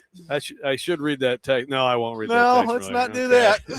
but Dylan, I won't read the whole text, but I think he said with Robby and Rex Bone. Yeah. Again, there's so many things you can do with your last name. Yeah, it really is versatile. So today I'm going to complain about TV shows that just should end when they should end. I guess, yeah, we were just talking to Big Joe, which always brings to mind like the 70s for me when I talk to Big Joe. Yep. So like, in the 80s, we got to Happy Days. Everybody loved Happy Days. We all love Happy Days if you're of a certain age. But when Fonzie, this is now the official. Spoiler alert. Well, I don't care. I mean, you don't want to watch Happy Days at the end there when Fonzie actually jumped the shark on a motorcycle, which is why people talk about shows jumping the shark, because that's what it is. That's when Fonzie jumped the shark in his motorcycle. I was like, yeah, you guys need to cancel Happy Days, okay? I love Happy Days, love Laverne and Shirley, but it all has to end. And a lot of shows are like this. I mean, especially a lot of my favorite shows when I was a kid. It's like, Different Strokes got kind of stale, so they bring in Sam, this annoying redheaded kid who plays guitar. You always bring in some cute young kid to a show to try to extend it. This all comes to mind because the other day, Katie and I, it's like, oh, well, it's the first episode of the season. Let's gather around. I guess we'll watch it. I can't say I was very excited, but we watched it, and it just basically the same thought that came to mind when I first heard it was happening, but it really came to mind after watching it. Like, why did they make another Ted Lasso season? There was absolutely no reason. And I'll be honest with you, at the season before this, I started fading out anyway. Like, I was like, okay, I'll see it through. Loved the show at the beginning. Very funny. Jason Sudeikis, for people who don't know, it's a football coach from Kansas, and he goes and coaches a bad, soccer Spoiler alert. Well, no, this is not a spoiler. I'm giving you the synopsis, the basics. He goes and coaches a soccer team in England, and then and hijinks ensue. It's a funny, heartwarming show. You got to season 3, and it was like, yeah, okay, we're about good here. The folksy little sayings from Ted Lasso and all that stuff, and little whatever love stories, and fine, good stuff. A 3-season run is fine for a show. I think that's a respectable run. I think a lot of shows have a first amazing season and they have this great concept, and then they just keep going, and it's hard. You're just kind of adding on to it, right? This season it's just not good, man. It's just not good, and it shouldn't happen. And if anybody out there disagrees with me, let me know. I respect your opinion. We don't need more Ted Lasso. Some of these shows need to be a little bit more self-aware. So that's my rant. Now the first text on this says, that's why Better Call Saul and Breaking Bad are the 2 greatest shows ever. I think you may be right. By the way, did you give up on Better Call Saul? Yeah, it wasn't great. Oh, first, dude. About 2 seasons. I swear to you, man. I swear. Well, does it get better? Absolutely. Does it have to suck for 2 seasons to then get better? Well, I don't think it sucked for 2 seasons, but it is better later. It okay. does get better. So, but yeah, Oh, I'm sorry. Yeah, you're right. That's a good point. I apologize to the Fonz, to Arthur Fonzarelli. It was water skis. He jumped over the shark. Yeah, jumping over the. Well, he wasn't Evil Knievel. I don't care. I'm going to spoil any Happy Days plot point that I can. Joni loved Chachi. Okay, like in case you didn't know, Yeah. Joni loved Chachi. Well, Drew in Columbia has brought up a great example. I was all in on The Walking Dead for a long time, man. Great example. Long time. And it went probably, I don't know, 4 seasons too long. First couple seasons were really good, and Yeah. I think it was season 3. I was like, and I faded out. Yeah, like it's yes, because I've actually like in today's era of shows, I've kind of found like the opposite effect to be true. Like I usually can't if I like a show, I'll start binging something and I'll be like, wait a minute, this thing only has 2 seasons, or this thing only has like 3 seasons max, and it irritates me because a lot of my favorite shows of all time, like they were good enough to warrant like what 6, like Justified is one of the greatest TV shows of all time. I think it's 6 seasons. It's perfect. Okay, like it's perfect. And there's but Walking Dead's a good example. I think they had about 6 seasons that were pretty good. And then right around season 7, season 8, it was like, huh? What's going on here? Once they got to about season 9, don't even get me started on like the spinoff stuff. But like the season 9, season 10, I was like, this objectively sucks now. This is not good. This is not good. So it's hard to sustain a show that long. But I think knowing when to walk away is probably a lost art in today's entertainment era. Yeah, and that's why. So with Breaking Bad and Better Call Saul, I think both of them are perfect. I think they're exactly what you needed. Like Sopranos, one of my favorite shows. But the first season stands above everything else. Like a lot of first seasons, because you have the concept, you have the whole story. Yeah. It's like a movie, right? And you know the ending, and then you're hoping you get more seasons. You don't know, right? When you first have the concept. I still think seasons 2 and 3 of Sopranos were great. And then, it still was good, but not nearly as good. Mad Men, incredible, probably first 3 seasons. Peters out a little bit, great ending, but a lot of shows are like that. And so, Ted Lasso. I mean, Jim on the YouTube chat says, I thought the new episode was good. One episode in, you're dogging it. Different strokes, I guess. Boomer, yes. Well, I'm sorry, man. Like they come to camp. I'm not going to spoil it. Robbie keeps calling me out for spoiling it. It's just it's not good. I think it's just run its course. And when you announce something is ending too, that's another thing, right? Like it was like this is it. Okay, cool. Like it was a good place to end it, and I just obviously the money must have been pretty sweet. To come back, but I'm back on a Burn Notice kick. You ever watch that? I have not. It was on USA in 2008. Okay, it has like 7 seasons. It's pretty good. There's 3 shows I'm going to recommend for people since this is a TV show segment now. I just finished Pluribus first season. Absolutely fantastic. Okay. And that is Vince Gilligan. That is Breaking Bad, Better Call Saul's creator. Created this. Rhea Seehorn from Better Call Saul, and it's science fiction, but it's really good. Severance is probably my favorite show going right now, going into season 3, and I think I already said Widow's Peak is it Widow's Peak? No, Bay. Is that what it's called? Thank you. God, Widow's Bay, not Widow's Peak. What the hell am I talking about? Sorry, we got a little off track out here on 102.5 The Bone. Yeah, Widow's Bay is also really good. Kind of horror, but it's funny. A few votes for Yellowstone going too long on the text line. Yeah, Katie was really into Yellowstone, and I think and I watched on and off, and it was like, this is becoming a bad soap opera. Maybe it was all along, but it seemed like it was really becoming a bad soap opera. One texter said, Justified, the last show I was invested in. Just can't do it these days. No attention span for it. A lot of good shows a lot of good YouTube creators doing stuff, apparently. I agree with that. I'm on YouTube Premium a lot. Like to see a lot of good YouTube stuff out there. I do think it is amazing. Like my viewing habits have changed. I just like binging shows now, but I used to look forward to sitting down every week and watching the next episode of a TV show. Yeah, it's not really a thing anymore. I know. I still kind of love that. I got some great takes to get to. Chad, Westworld 1 season, totally. I loved the first season. It was like, what the hell's going on? Dexter, early, agree, and then it goes, Stranger Things, too long, yes.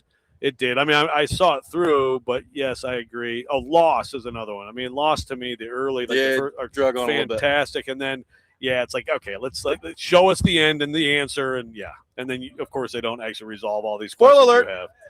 Well, I didn't say what the answer is. Okay. The Office. The Office was, I think, really good all the way through, but it was elite for like 5 seasons, and then it's like, okay, that's enough. Michael's gone. We can end the show. 615-737-1025, our phone number, 615-737-1025. More of your show thoughts to get to on our text line. And we will get into the Titans as well coming up next. Take more of your thoughts on our YouTube chat as well. Award-winning Robby and Rexrode, 1025 The Game.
Final hour, Robby and Rexrode, 102.5 The Game, presented by Green Ventures Landscaping for homes and businesses that want to stand out, not blend in. Visit greenventureslandscaping.com. Ian Safar, live from our Busy Bee Plumbing, Heating, and Air Conditioning Game Nashville studios, home of the $99 yearly Beehive membership where the buzz is always about great service. Robby Stanley, Joe Rexrode, out here at MTSU football practice, which is underway. Head coach Derek Mason dropped by earlier in the show. Appreciate that. If you missed that, you can check it out, Robby and Rexrode, wherever you get your podcasts.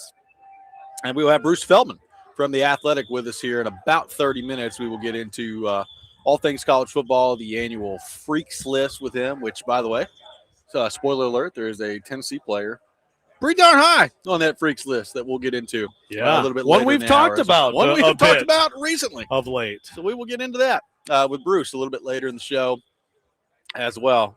There are still a lot of thoughts rolling in on the show front. People are very upset with me that I have not finished Better Call Saul. So I guess I need to get on that. I wouldn't steer you wrong, man. I wouldn't steer you wrong. I mean, like, I liked the early seasons better than you did, but I get it. Like, it's a huge departure from Breaking Bad, but it starts melding together, man. Okay. So just telling you. I'll get it back in there. All right. It'll be on the list. I mean, Matthew from Jolton earlier called me like he was talking about Tennessee fans, and he was like, level-headed Tennessee fans don't really exist other than Robby. And then I did my Better Call Saul take, and he's like, well, forget everything I just said about you. You're crazy. What are you talking about? Speaking of crazy, Evan says Grey's Anatomy needs to end. I'm like, Grey's Anatomy is still going on? What? I mean, you could have told me Grey's Anatomy stopped 15 years ago, and I said, yep, sounds about right. It's weird, too, because I can't believe Katie doesn't watch it. I mean, she watches Law and Order. Like, it is her favorite thing to do is just watch Law and Order. Days of Our Lives will never end? What's that? Is Days of Our Lives still going on? I mean, I assume. Those daytime soaps, like, I mean, some of those go back to, like, the 50s, right? I know. Yeah. That's a different deal. That's just, But yeah, Grey's Anatomy, really? That's crazy to me. That's pretty nuts. I like that for a minute. Titans have boarded the plane out to San Francisco to take on the substation. I said it earlier in the show. Christian McCaffrey now dealing with a little bit of an injury as well, so I don't think they're overly concerned about it. But I just briefly checked out some comments yesterday after I saw the post where he got hurt. It was just all – I mean, there was AI photos of the substation with like some T-Rex in the background or King Kong, or it's just a lot of stuff going on. So I think you may be right. I think they may end up having to move practice facilities no matter what the science actually says. Exactly. See you guys. It's just and if I'm the Titans, I mean, I don't believe it. I think it's all BS. But you know what? Don't look at the substation. Just don't look at it. Okay. It sucks power from you if you even acknowledge it. I mean, Saleh would know, right? Like, he has to be familiar with this story. So clear, he's not scared off. Well, he got asked about it. He got asked about it and said the other day, like, it's overblown. Yeah. But again, overblown. I don't like that answer. What do you mean overblown? I want it's nothing. Yeah, like overblown. I mean, it causes a little bit of injury, but it's not as bad as everybody says. Well, okay. Robert, do you or do you not feel an extra electrical current out there on the field, coursing through your veins? That's what I need to know. Like you're like Kaiser Soze, like walking with a limp out on the field. And then as soon as you walk away to the facility, you're like, "Oh, I feel strong now." I mean, I need, when this practice takes place, for them to no one to get hurt. That would be great. By the way, Paul Kuharski, normally with us on Wednesdays, will be with us on Thursday this week. So we got pretty darn good football hour and a half coming up for you on Thursday with Kuharski through the 7 o'clock hour, and then Charles Robinson from 8 to 8:30. So looking forward to that. That's a hell of a football day. So Kuharski will be doing it at 5 a.m. local. I would assume so. I think he'll be back, right? He may be boarding a plane Wednesday. Oh, is that right? Is he? I know he's not doing the game. Yeah. But okay. So he's doing he's doing the Charles Robinson. Just coming on out and saying That's how hi, dedicated he is to our program. Get on another plane. Yeah. Okay. That's how dedicated he is to our program. So we're looking forward to that. A lot of discussion yesterday about Cam Ward, Carnell Tate, and the way that they're playing in training camp right now. Good to see on that front. A lot of Titans fans excited about that. I I logged on to the text line. We got the MTSU this morning, Joe. It's here early. I logged on to the text line, and there was, Connor Newt was on last night doing the 6 o'clock hour, doing a great job. The 6. Doing a great job. And one of the texts that was on there was directed to him, but it was really kind of talking about all of us. And I can't find it now, but basically the point was, hey, are you guys ever going to be excited about the Titans? Are we allowed to just be excited about the Titans for once? So I want to address that. Yes. Why can't you be excited? I think this is the perfect time of year to be excited, especially when your quarterback's playing the way that he is, and you've got your 4th overall pick at receiver making some plays in camp like he is right now. I'm as encouraged about the Titans as we sit here today on Tuesday, August the 11th, as I've been in 3 years. I feel good about it. However, I would like to see them win some actual football games before I get too excited. That's my only thing. I don't want to get overly excited about training camp. So you're excited even with the kicking issues I have? Even with the questions about the offensive line? Let's go for 2.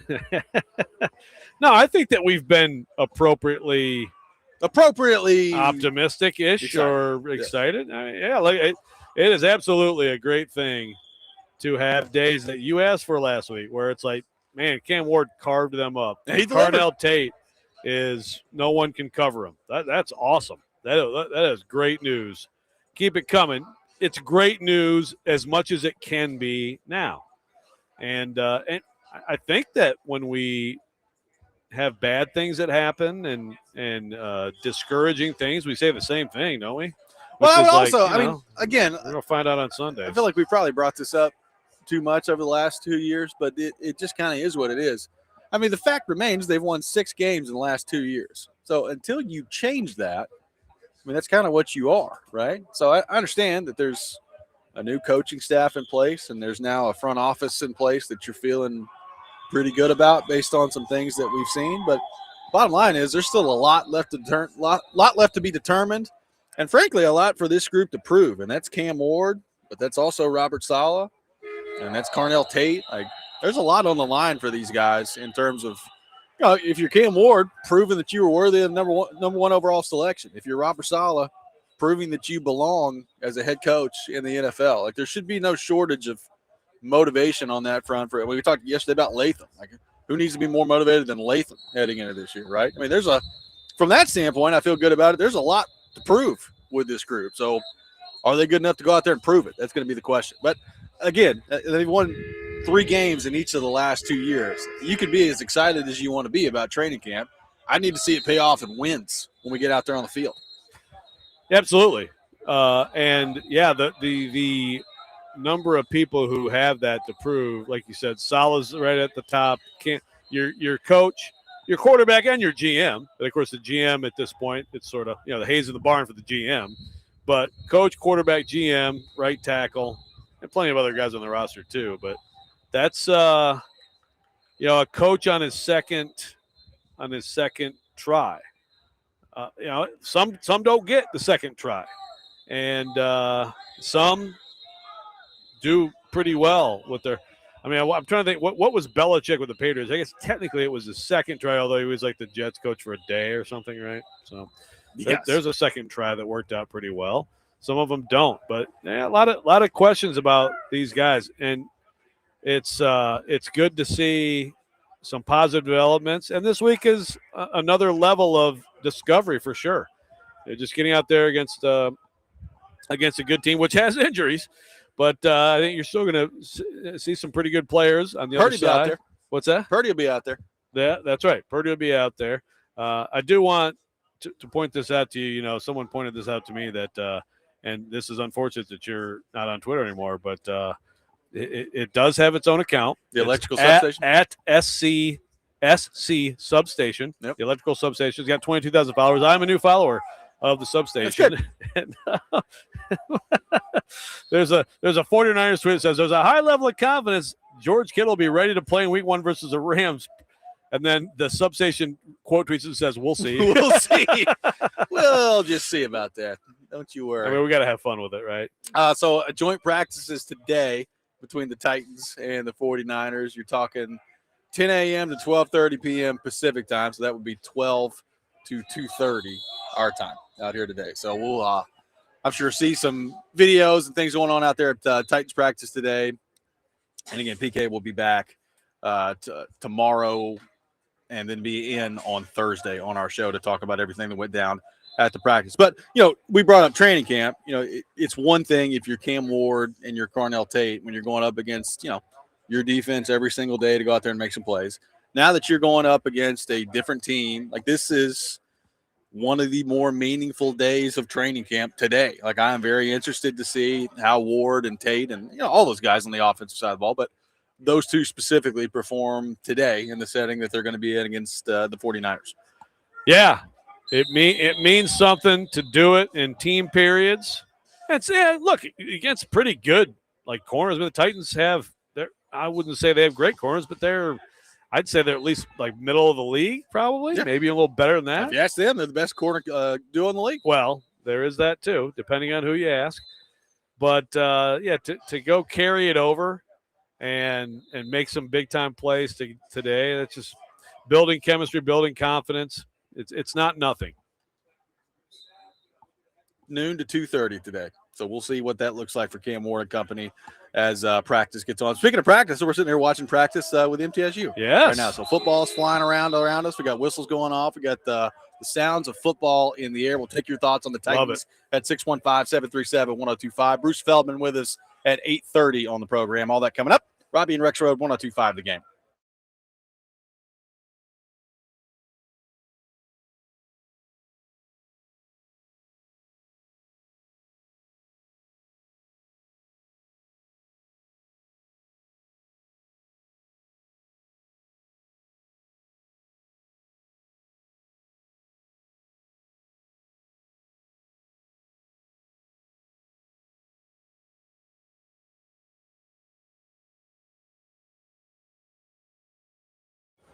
Hey, Robbie Stanley here. Fantasy football right around the corner. You're putting together your draft strategies now, and you need a place to execute it. And I've got that place for you. It's Twin Peaks. And let me tell you about it. 29-degree draft beers, bites for the whole team, a $50 bonus card for the commish, and an additional $5 bonus card for every drafter as well. It's the perfect place for your setup for your fantasy football draft party. So call to book your draft party today at the Twin Peaks Madison location. Visit twinpeaksrestaurant.com/fantasy draft for more information. Again, that's twinpeaksrestaurant.com/fantasy draft.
Keep up with training camp with 102.5 The Game for the latest updates, player interviews, and more as you get prepped for the upcoming football season. Coverage of training camp presented by Tennessee Brew Works, Harmon Energy, and the Music City kickoff game. Robby and Rexrode here with you on 102.5 The Game. Bruce Feldman from The Athletic coming up here at 8:30 on the program.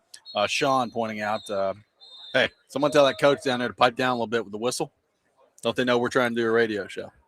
Yeah, I think it adds the do we need to ambiance a stand little bit? up here and lay down the law a little bit? Hey, pipe down, guys.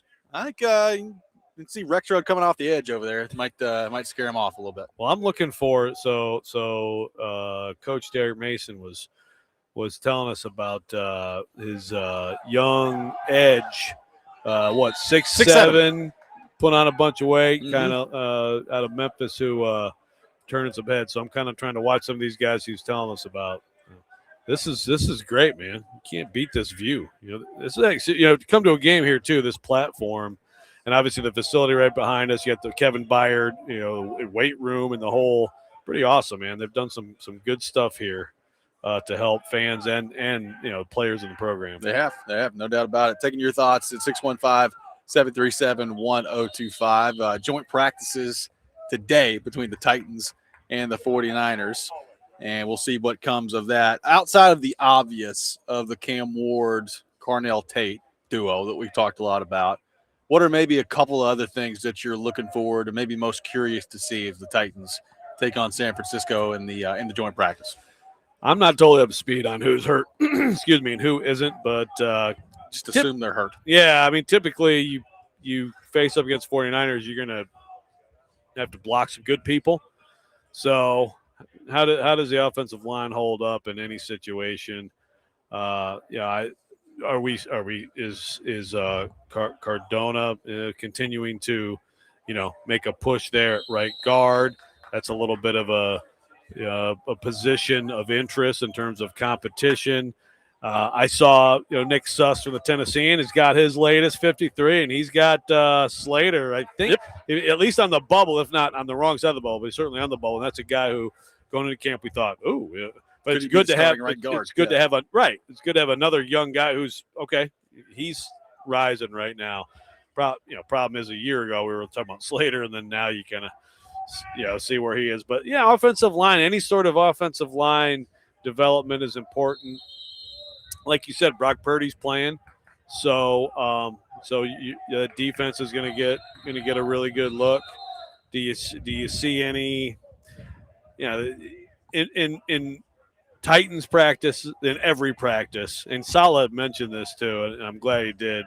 Like, so many coaches let sacks go that would have been sacks because they can't touch the quarterback, and some I think are better than others at whistling. Like, you were toast right there. But I feel like definitely. Well, I think definitely with Callahan there was like, just let the play go. So all of which is to say, how are the edges going to do? I'm interested in that. Are they going to get hosed because Purdy's in a red jersey and they just let him run around there for 12 seconds? I don't know, but can you get off blocks and look like you're going to be dangerous as a pass rushing group? And then you hope that Jeff Simmons doesn't get into a big fight and get somebody hurt. Well, I would assume the first part of that might happen. Yeah. I mean, it's hard for me to imagine Simmons getting through the whole practice without at least something happening. But yeah, the second point, let's just try not to get anybody hurt throughout that thing. Look, I think, and I understand San Francisco's banged up a little bit here when it comes to their offense. But still, how does Alontae Taylor look? How does Cordell Flott look? When your investment level in the cornerback position this offseason, you went and you got a couple of guys that are going to play a lot of snaps for you that you feel like have a chance to still be pretty good. And, obviously talking about young players there that can step in and, form a pretty good duo for you out there. So what does that look like? I mean, because I think there's enough of a question at pass rush right now with the Titans that we're just going to have to, I think, naturally find out as the season goes along whether or not they've got enough there. What I'd love is to be feeling pretty good about corner heading into the year where it's like, okay, we'll see how the pass rush comes along. Obviously, if the pass rush develops the way the Titans want it to develop, well, that could turn into a pretty good combo of a pass rush and a corner group that you feel good about. But you need to feel good about the corner group. And Yeah, from all indications, I mean, we talked with PK about this last week. Flott's had his moments where he's looked pretty good out there. Alante Taylor's had his moments where he's looked pretty good out there. They've been beat, as you would expect them, to when you're going up against Carnell Tate and Elakayo Manor, the way he's playing and all these things. So, it's been give and take so far for the corners in camp, but I'm interested to see what that looks like when they're going up against San Francisco. Yeah, absolutely. It's a good look. I'd like for all that travel, I'd like to see 2 practices. I know that then you get the intensity and the sick of each other, Yes. like doubles the next day. Definitely be a fight at that point. But still, I mean, I'm with you. I'd like to see 2. Maybe it means there'll be a little bit more interest in the actual game. Yep. David 615 is pointing out that keep your eye on former VFL Bryson Eason. Yep. They like him a lot, and I mean they do. I mean, you tell me Bryson Eason's going to be a good, solid rotational D lineman in the NFL. I absolutely believe you. I can see that for sure. Yep, definitely could see that. And here's another thing. Let's see if the kicker can make some kicks this week, too. That'd be nice, too. Get Joey Sly out there making some kicks. Tell you what, he might. I mean, if he's making all these kicks, maybe there's other things the substation does that aren't bad. Maybe. No, he needs it. He needs it bad. Wow. Joey Sly just hit a 70-yarder. It's unbelievable. Yeah. You bring guys in trying out, and you're kind of you've basically told them like you're on the verge, man. Like you're on the edge. I mean, the pressure on him here today is enormous. To try to stabilize and get them back to feeling like you can at least be solid for them this year, which is I guess for him is like low 80s, which isn't great, but you also may not necessarily find that out there on the waiver wire. Well, and I think the good thing about the joint practices is you get meaningful reps for your starters.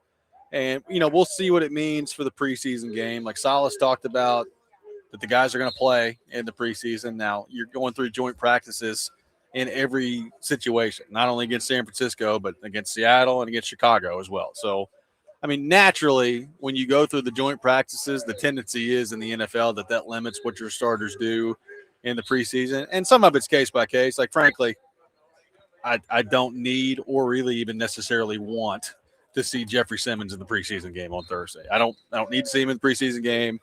To me, the risk reward with somebody like that it's not worth the risk. So zero reward. I think you'll probably see that coming up on Thursday where he's not in there.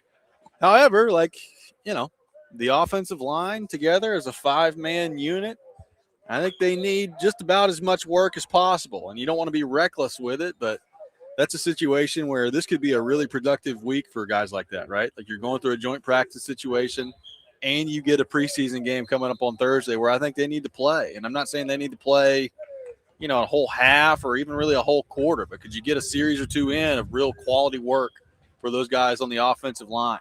I mean, that would be something that if I'm highlighting a position group or this week is really, really important for, I think it's those guys. I think it's the offensive line. Like it's the more you guys can play together and kind of get some of that chemistry locked down before the season starts in an actual game setting, I think the better off you'll be. I agree. It's interesting, too, because you're totally right on Simmons. It's high risk, like no reward. I wouldn't have him out there. And it's a D-line, and you're going to rotate guys, all that stuff. So the offensive line, you could make the case. I mean, you just signed Skoronski to this big deal. Like, you could make the case it's the same thing with him, and yet I think I would actually play him and all of them a bit in all these games. Because it's just different. The offensive line, you don't rotate guys. The offensive line, it's that same 5. You want them to be together all year if you stay healthy. The chemistry, the timing, the precision that you have to have. So if you take Skoronski out, I think it just, and you play some of those starters, that doesn't really make sense. Typically it's like the unit together or not. And I think it's worth the risk of hurting a Skoronski to get some kind of chemistry built up with that offensive line. Some coaches are going to do it more than others. I feel like there's a reward to the coaches who are willing to risk it a little bit with those starting offensive lines to get actual reps that mean something. 615-737-1025 is our phone number. Bruce Feldman from The Athletic will join us coming up next. Robby and Rexrode, 1025 The Game.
Rexrode, 102.5 The Game.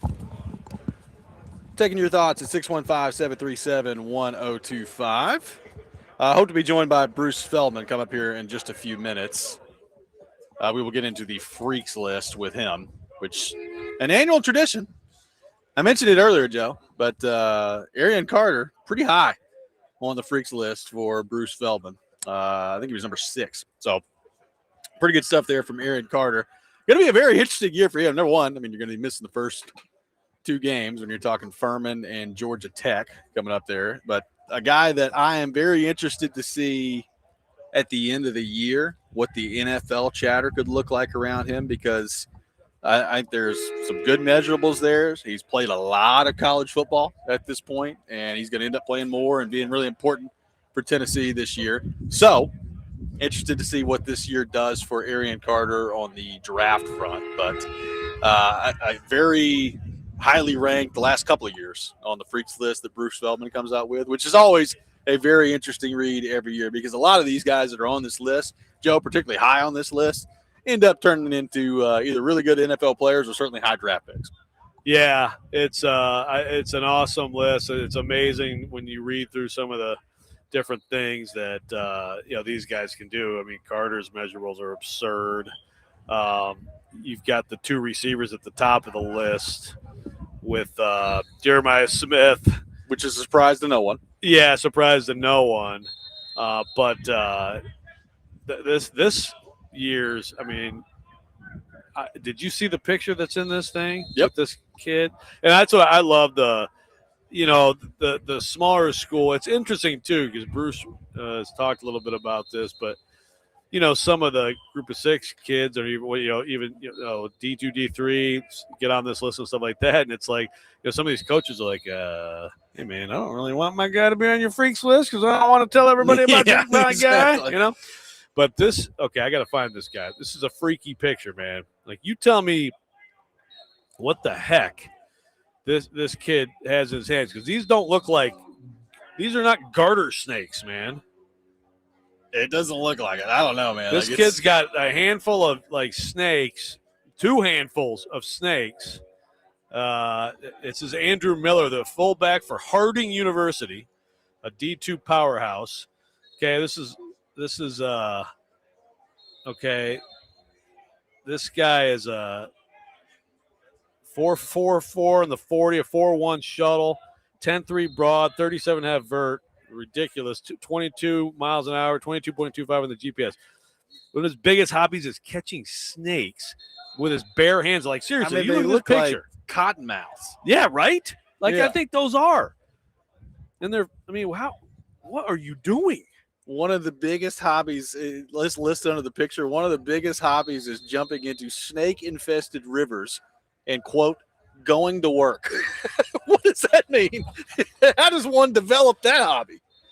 I mean, that's even better than the Traylon Burks going hunting hogs with his bare hands, Well, that jumping into the river and going after snakes.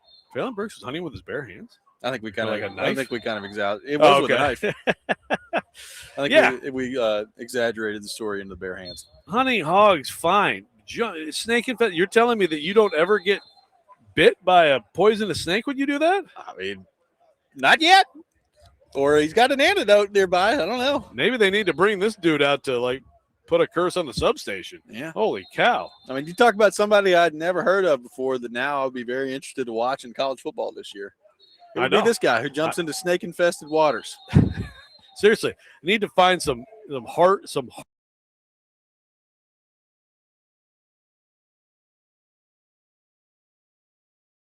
Heart's freaky, man. You have some other. Let's see. What Tennessee has, Carter and somebody else, right? I believe it's Mike Matthews is on the list. Matthews made the list too, and Vandy had, I thought, at least one guy also on here. There's a lot of people on this list. Yeah, a lot of people. It's grown to 100. I like when you see somebody like Gavin McGorry in the Michigan lawn snapper. That's what we need. It's all right. Transfer from Marshall. Okay, I mean he did 26 reps at 225. He squatted 550. You got a 3-cone time of 6.87. Freaking long snapper. I don't care. You go out there and dominate. I mean, Beamer's got the number one guy on this list, and Nick Harbor, the wide receiver for South Carolina. So I can't wait to see how he screws this up. It's going to be good. And by the way, he's also got Lenora Sellers high on this list. He's also got Dylan Stewart high on this list. And all of them, well, we'll see with Sellers. I don't know. But all of them could be prominent NFL picks. So, yes, don't screw it up, Shane. And by the way, yes, for anybody asking, Aaron Carter is still out for he's 2 not gonna games. play. Yeah, which is Very absolutely absurd. Very unfortunate. I mean, the one thing I really like about this, you mentioned it.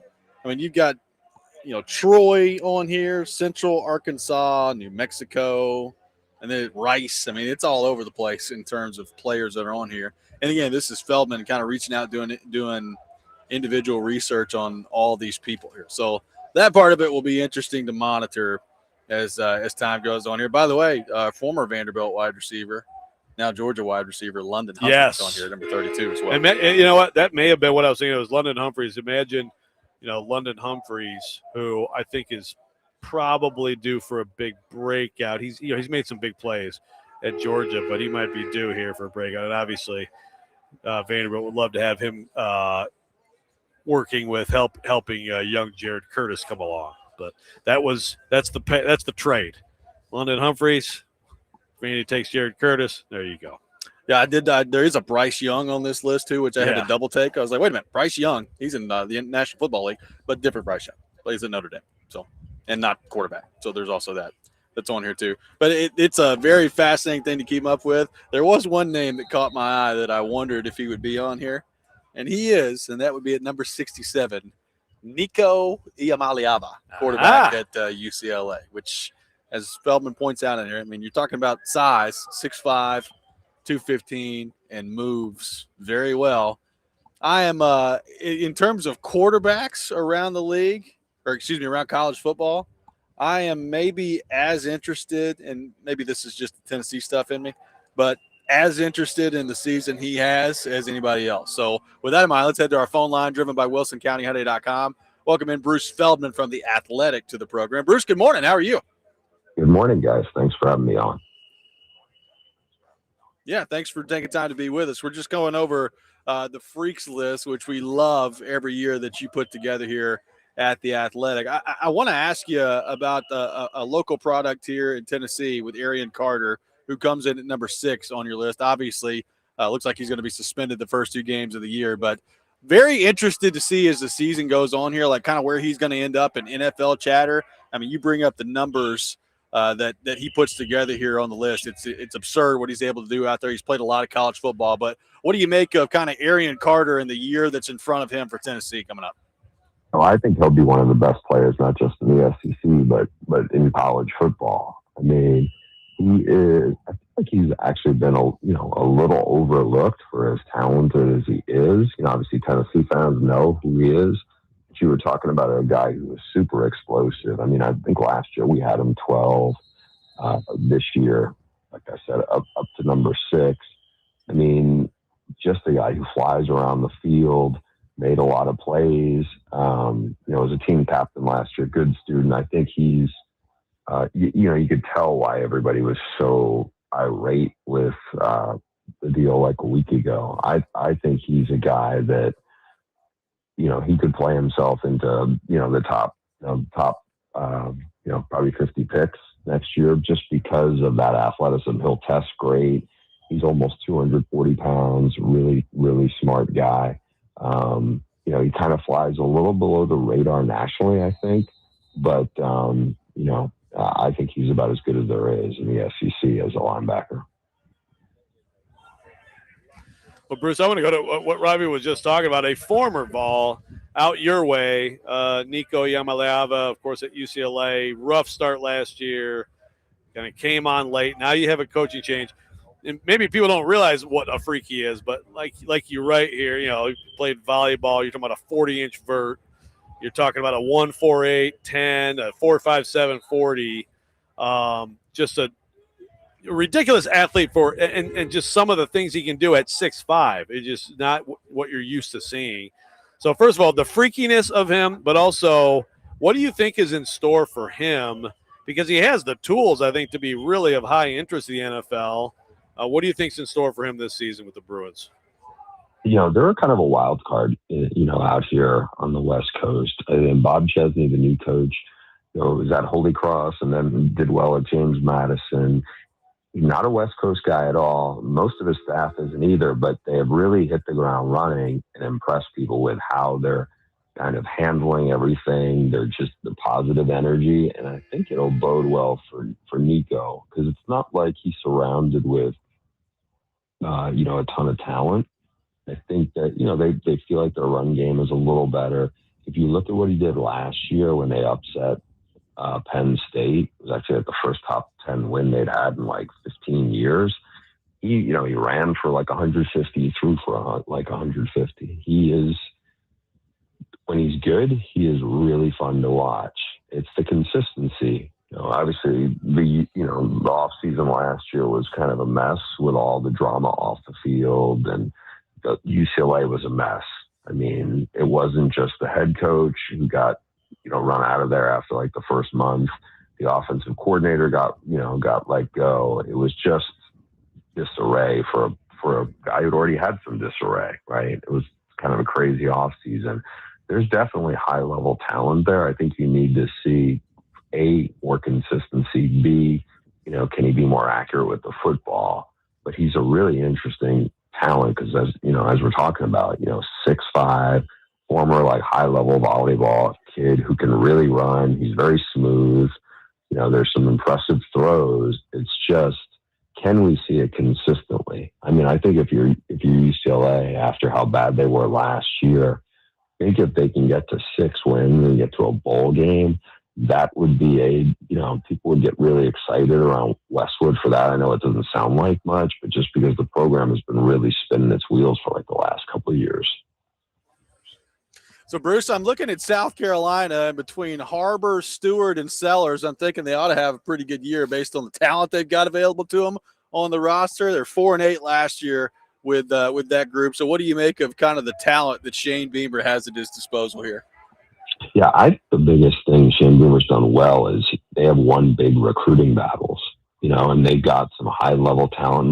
Lenoris was like kind of a little bit of a late bloomer as as a prospect. It wasn't like he was what Nico was coming out of high school, but obviously is, big, strong, can run. You see when he's really good, like he was when they beat Clemson at the end of 2024, he can be remarkable. Last year, new offensive coordinator, Shula, didn't go well. Now Kendall Briles comes in. I think it'll be a better fit for him. Nick Harbor, who's number 1 on our freaks list, 3rd time in 4 years.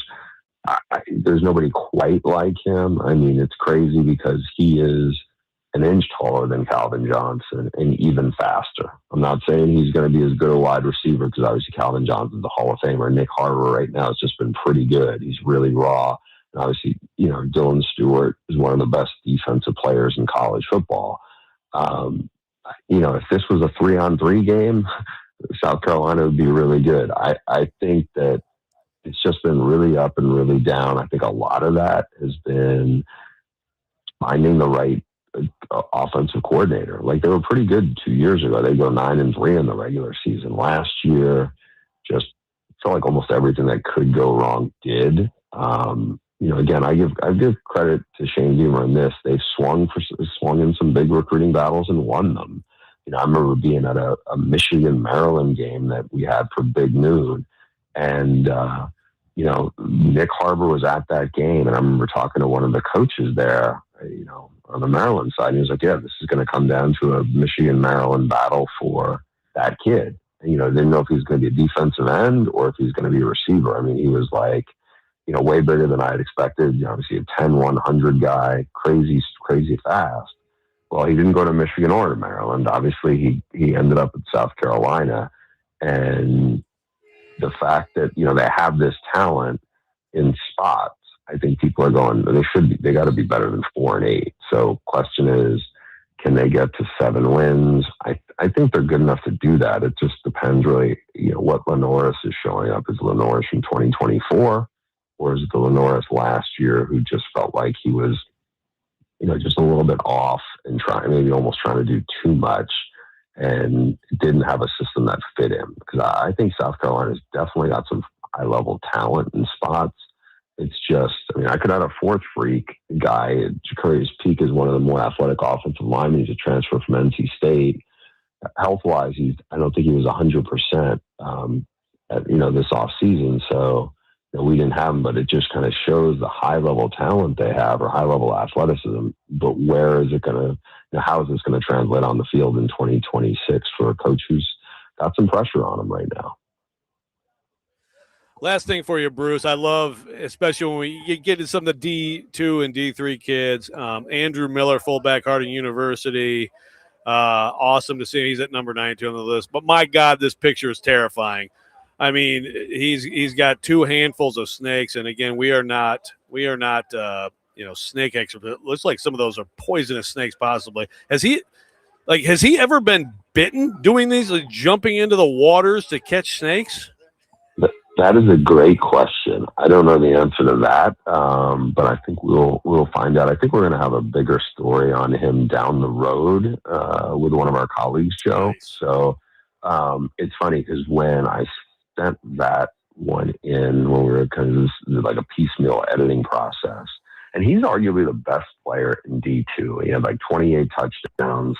Harding is a powerhouse. They're in Arkansas, and he runs in the 4.4s. He bench presses almost 400 pounds, super strong kid. But then when they started telling me about the snake catching thing, it's just like he and his cousins will just go into like snake infested water and come out. And I showed somebody that, and they were like, "What is that?" And then they started looking. I was like, "Oh my God, this is like a bunch of snakes he's got just dangling from his." If people haven't looked at Freaks List, just go, and if you eventually page down and make sure you go towards the bottom, because I think he's number 92, and go find the photo of Andrew Miller. Again, really good football player, super tough kid, but that was a photo. I've not had basically a snake hunter make the Freaks List, and it took 20 years, but we got one. Nice. Hey, you never know what you're going to find when you're doing this. Bruce, thank you as always for your time. We really appreciate it. Great stuff, and we'll talk to you soon, my friend. My pleasure. Thanks, guys. Absolutely. Bruce Feldman from The Athletic, our guest here on the program. We'll react to what Bruce had to say, wrap up the show. Coming up next, Robby and Rexrode, 102.5 The Game.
Today, the Nashville Sounds take on Indianapolis at First Horizon Park. First pitch at 6:35. You can catch all the action on 94.9 The Fan, presented by Twin Peaks, Family Leisure, Maple Street Biscuit Company, and Social Cantina. Taking your thoughts at 615-737-1025. Appreciate Bruce Feldman from The Athletic for being with us in the last segment.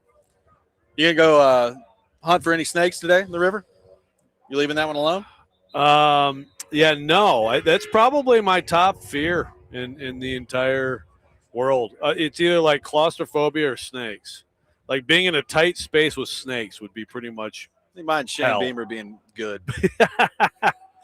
Or Matt LaFleur in a playoff situation. But other than that, it'd probably be snakes. I hope that someday we can get Shane Beamer and Matt LaFleur on the same staff. I think, and then get you season tickets, as far wherever away that from may it as be. possible. It'd be awesome. Good grief. You know what we should talk about since Jake Lyman's here is that both of us are probably like too excited. Maybe I shouldn't speak for Jake, but the Detroit Tigers are in second place. I'm just saying. You said baseball season was done in May. I know it's back on. They had the best run differential in the entire American League. Did you know that? No, I did not know that. Now you know. Watch out, White Sox. Why'd they trade Scooble? You could be making a run to the World Series here. Well, I'm still fine with trading Scooble. I kind of wish I didn't trade Casey Mize now, you know. But you know what, man? Jackson Job's back. Watch out. What's their record? Jake, I need you to spend half your show on this topic. What's that? What's their record since they traded Scooble? They ripped off a 7-2 run on How the are they plus road. 87 in run differential and have a losing record? How's that possible? That's a very fair question. I don't know. When they win by 12 runs? They lose a lot of one-run games that their bullpen has blown for them. That's Okay. for sure. So, yeah, please, a lot of Tigers today, Jake, okay? All right. I mean, that's amazing. I'm looking at this. That's crazy. I know. Watch out, White Sox. We're coming, buddy. Baseball exists again. I mean, that's not quite some of my favorite stats in sports are the Jets going through a 17-game year and not having an interception.